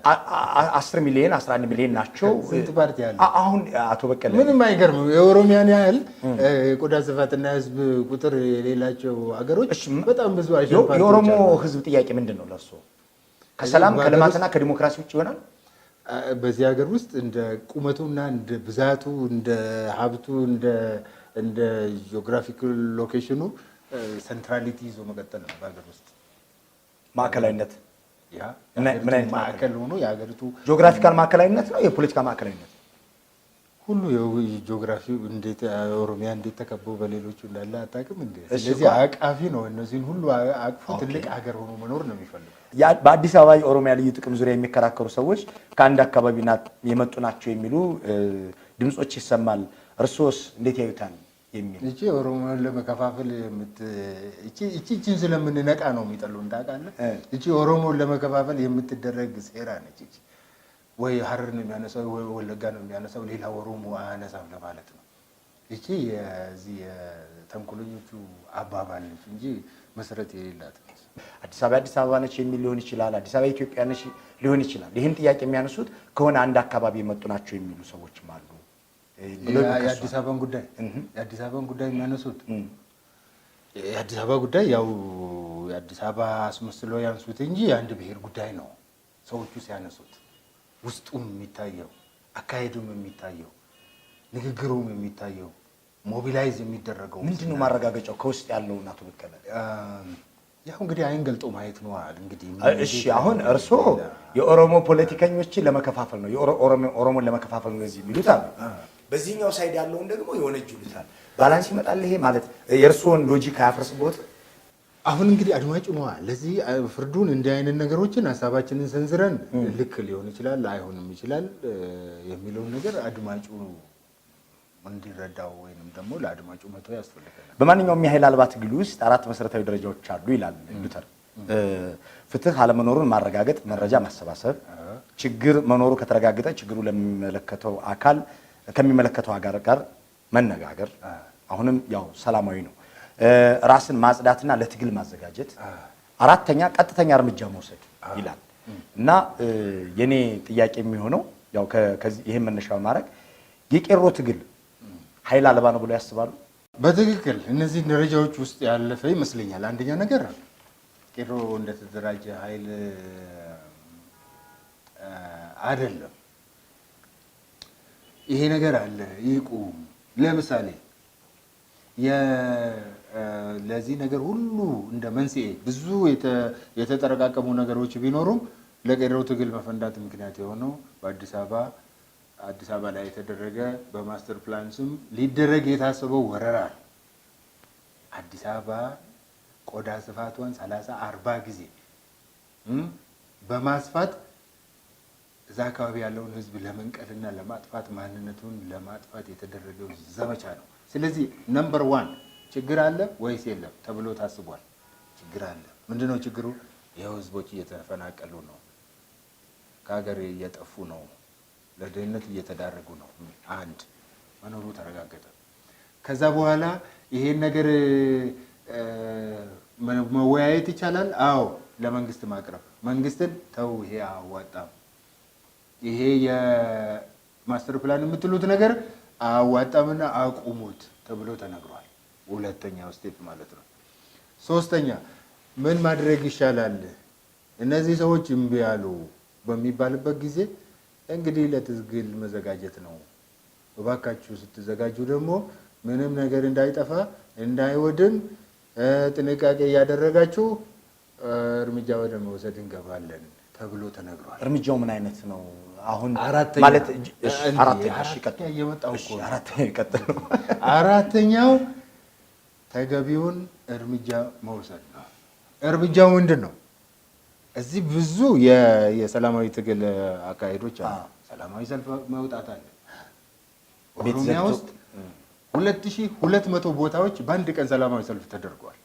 በአንድ ቀን ጀምበር in history is unprecedented ሆኖ አቅ የትም ሀገር ታሪክ ላይ ሆኖ አቅ ይሄ ይሆናል። በዛም አልቆመም። አቁሙ ይሄን ነገር ሲባል እንደውም ሰሯቸው ተባለ። ዝም ብሎ በገፍ እኛ ደግሞ እስር ቤት ነበር። የሀገሪቱን እስር ቤቶች በኦሮሞ የሞሉት እንደሆነ እናያለን። ጎቱ ፕሪዝን አላቸው። ሂዱና ታሰሩ፣ በጅምላ ሂዱና ታሰሩ። ከዛ በኋላ የታሰርነውም ደግሞ ማፋጠጥ ጀመርን። ፍርድ ቤት ጊቭ አስ ጃስቲስ። ያን የተከበረ ፍርድ ቤት ቆሌው ተገፎ ዘፈን ቤት ሆነ። ዘፈን ቤት እስኪሆን ድረስ ምክንያቱም ክብር ለማይገባው ክብር መስጠት አልነበረብንም። ስለዚህ ምን ሆነ? መጨረሻ ላይ ወደ ኃይል እርምጃ ወደ ቀጥተኛ እርምጃ፣ ኃይል እርምጃ አይደለም፣ ወደ ቀጥተኛ እርምጃ ተገባ። ቀጥተኛ እርምጃው ምንድን ነው? የትም ቦታ ላይ መንገድ መዝጋት፣ ቢዝነሶችን፣ ማናቸውንም፣ ስራውንም፣ ሁሉም ነገር ፓራላይዝ ማድረግ። ይሄም ትክክለኛ እርምጃ ነው። ምክንያቱም ፈረንጆቹ አሁን እኔ የኦሮሞ ወጣቶች ጄኑን የሆነ ጥያቄ የነበራቸው የፍትሃዊነት ጥያቄ ያላቸው ወዘተ በጣም ብዙ እንደነበሩና ጥያቄያቸው ተገቢ እንደነበረ አምናለሁ እንደ አንድ ኢትዮጵያዊ። የኔ ጥያቄ በዚህ ሂደት ውስጥ የጠፋ ንብረት፣ የሞተ ሰው በራሱ በቄሮ በሚባለው ቡድን የተደፈሩ ሴቶች፣ የወደሙ ፋብሪካዎች ነበሩ። ውሸት ነው። እኔ ሄጄ የዘገቡት ልንገሮት፣ የሰበታ ፋብሪካዎች ሊወድሙ ይችላሉ። ፋብሪካዎች ወድመዋል፣ ሊወድሙ ይችላሉ። ይህንን ኃይል አልባ ልንለው እንችላለን። ለዚህ ኃላፊነት የሚወስደው አሁን ማን ነው? ለዛ ሁላ ለወደመ ለምሳሌ 40 ሺህ ሰዎች ተቀጥረውበት ይሰሩባቸው የነበሩ የሰበታ ከተማ ፋብሪካዎች በአንድ ቀን የተቀጠሩ ሚሊዮኖች እኮ ናቸው መብታቸውን ያጡት። አንተ ለ40 ሺህ ሰው ታስባለህ? ገባኝ። ያ ኃይል አልባ አይደለም። ያን አሁን የቄሮ ትግል ኃይል አልባ ነው ስላሉኝ ነው። ያንን ቫዮለንት የሆነ እርምጃ እንደ ሰላማዊ ትግል መቁጠር እንችላለን። አንዳንዶቹ ነገሮች እጅግ በጣም የተጋነኑ ሰው ተደፍሮ ምናምን ሲባል ሰው ይሄን ፖሊስ ነው ያለው። ለምን አፉ ላይ እንደማይከብደው ፖሊስ ነው ያለው። ለእንትን የወጣ ቄሮ ወይንም ለተቃውሞ የቡራዩን ያስታውሳሉ። ፖሊስ ያወጣው ሪፖርት ቡራዩ ላይ ሴት ተደፈረች፣ ልጆቿ ፊት ወዘተ የሚለው የመንግስት ሪፖርት ነው። ከለውጡ በኋላ ማለት ነው። ፈጠራ ነው። መንግስት ነው ይሄን ያለው። ሰው ምን ቢባል ሰውን የሰውን ስሜት ለሰው ስሜት አፒል ያደርጋል የሚለውን በመፈለግ ታረዱ፣ እንትን ተባሉ፣ እንደዚህ ተደረጉ፣ ሴቶች ተደፈሩ ምናምን። እነዚህ ነገሮች ተራ ነገሮች ናቸው፣ የውሸት ነገሮች ናቸው። አንተ ይታይ እንደው እንደ ባለ አእምሮ ስናስበው ለሰላማዊ መብቱን ለማስከበር የወጣ ሰው በዛ መሀል ያ ሁሉን ነገር ትቶ ሴት ወደ መድፈር ሲዞር የማይሆን አንዱን ነው ያነሳሁት። አሁን ሴት መድፈር አንዱ ነው። አቶ በቃ አይደለማ። አሁን እርስዎ በ2200 ቦታዎች በአንድ ቀን ስላልተገኙ ይሄን ነገር እርግጠኛ ሆነው እንዴት ሊነግሩኝ እንደሚችሉ አላውቅም። ሁሉን ነገር ስንከታተል ከነገሩን እኮ ከሚመሩት ሰዎች ውስጥ ነበር። ይሄ እኮ የሚታወቅ ነገር ነው። ስለዚህ እናውቀው ነበር የት ቦታ ምን እንደሚሆን ከሞላ ጎደል የትም ቦታ ሆነን እናውቀው ነበር። ምክንያቱም ተነሱ፣ በዚህ ቦታ ያለ ተነሱ እየተባለ ነበር። እና ስለዚህ በ2200 ከተማዎች ሰልፍ በተደረገበት ቦታዎች ሁሉም ሰላማዊ እንደነበረ እርሶ መረጃ ነው? ሰላማዊ ነበር አላልኩም። ይሄን ሁሉ መቆጣጠር ይቻላል ወይስ አይቻልም የሚለው ደግሞ አእምሮ ያለው ሰው ያስባል። እንዴት ነው የሚቻለው? እንዴት ይቻላል? ሁሉም ቦታዎች እኮ በየትኛውም ሀገር ተደርጎ አይታወቅም። እዚህ መጽሐፍም ላይ እጅግ በጣም ሰላማዊ ያውም ጥቁሮች ስንት ናቸው? ከአጠቃላይ የአሜሪካ ሕዝብ እኮ 10% 8% ቢሆኑ ነው። እነሱ እንኳን በሚያደርጉት ሰልፍ ውስጥ ሁከት አልጠፋም፣ ሰዎች እየሞቱ ነበር። ነገር ግን ኪሳራው እጅግ በጣም ጦርነት ቢከፈት ሊያመጣ ከሚችለው ኪሳራ በፍጹም የሚመጣጠን ጥያቄዎቼ እኛ ባመጣነው ለውጥ ቡራ ከረዩ ማለት ከተጀመረ አቤቱ ተቀርብሷል ብለዋልና በመቶ ሚሊዮን ህዝብ አለበት ሀገር አንድ ሀሳብ ብቻ ነው እንደ ሊኖር የሚችለው አቶ በቀለ የቄሮ ትግል ያመጣው ውጤት እሱ ብቻ ነው መኖር ያለበት? ሌሎች አማራጮች ቅድም እንዳልነው ለምሳሌ ጠቅላይ ሚኒስትር አብይ ያሉት በአንድ ወቅት አለ ፓርላማ ውስጥ ኤክስትሪምሊ የከፋ ሀሳብ ያላቸው ሰዎች ሳይቀር ሪፕሬዘንት መደረግ አለባቸው ሀሳቡ እስከሆነ ድረስ እና ይህን ያክል የቄሮ ብቻ ወይም የኦሮሞ ፖለቲከኞች ያመጡት አማራጭ ብቻ ትክክል ነው ብሎ መቀበል ተገቢ ነው? ይኸውልህ እኔ እኮ ሀሳብ ነው የማቀርበው። የምወክለውን ህዝብ ወክዬ ነው። ይሄ ሁሉ ህዝብ ይከተለኛል አይከተለኝም አላውቅም። የሚከተለኝ ይከተለኛል፣ የማይከተለኝም በሚከተለኝ ነው እኔ ትግሌን የምቀጥለው። ግን የታገልኩት እስር ቤትም የሄድኩት ይሄን ሁሉ ዘመን የሚኖርኩት ወደዛ አህዳዊ ስርዓት ለመመለስ አይደለም። አህዳዊነት ግን አማራጭ ሆኖ ከቀረበና ህዝብ ካሸነፈ ከመረጠው ሌላው ቢመለስም እኔ ለመቀበል ዝግጁ አይደለሁም። እንደ ግለሰብ አልቀበልም። ነገር ግን የአጠቃላይ የሁሉም ህዝብ ሀሳብ ከሆነ እኔ በዲሞክራሲ ማይኖሪቲ ኦፖዚሽን ይሆናሉ። ምን ሰው ነኝ? አዎ ማጆሪቲ ሩል ማይኖሪቲ ራይት። የኔም መብቴ ተጠብቆልኝ አህዳዊም ሆኜ በዛ አህዳዊ ውስጥም መብቴና ቋንቋዬን ተጠቅሜ ማስቀጠል እችላለሁ። ነገር ግን በኃይል መጫን አልፈልግም። ሀሳቤን ግን ለህዝብ ማካፈልና ህዝብ እንዲከተለኝ ማድረግና በዚህ ነገር ላይ ማሳመጽ ግን አለብኝ። ውጥረት መፍጠር ነው የሰላማዊ ታጋይ ስራው ያለው። አንድ ቦታ ላይ ቆንጆ ግጥም ከኪንግ ግጥም የተተረጎመች ያለች ገጽ 31 ላይ ውቢቱ አገሬ መመኪያዬ ክብሬ የነጻነት ምድር ስላንቺ ልዘምር አባቶች የሞቱብሽ አገር የሃይማኖት ተጓዦች ክብር ከሁሉ ተራራ ማማ የነጻነት ደወል ይሰማ ይላል።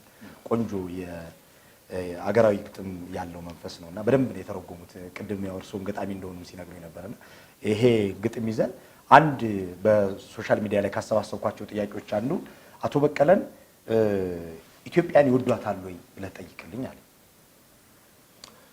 ኢትዮጵያን እንዴት ነው የማልወዳት? የእንትን ለማለት አይደለም፣ ለበጣ አይደለም።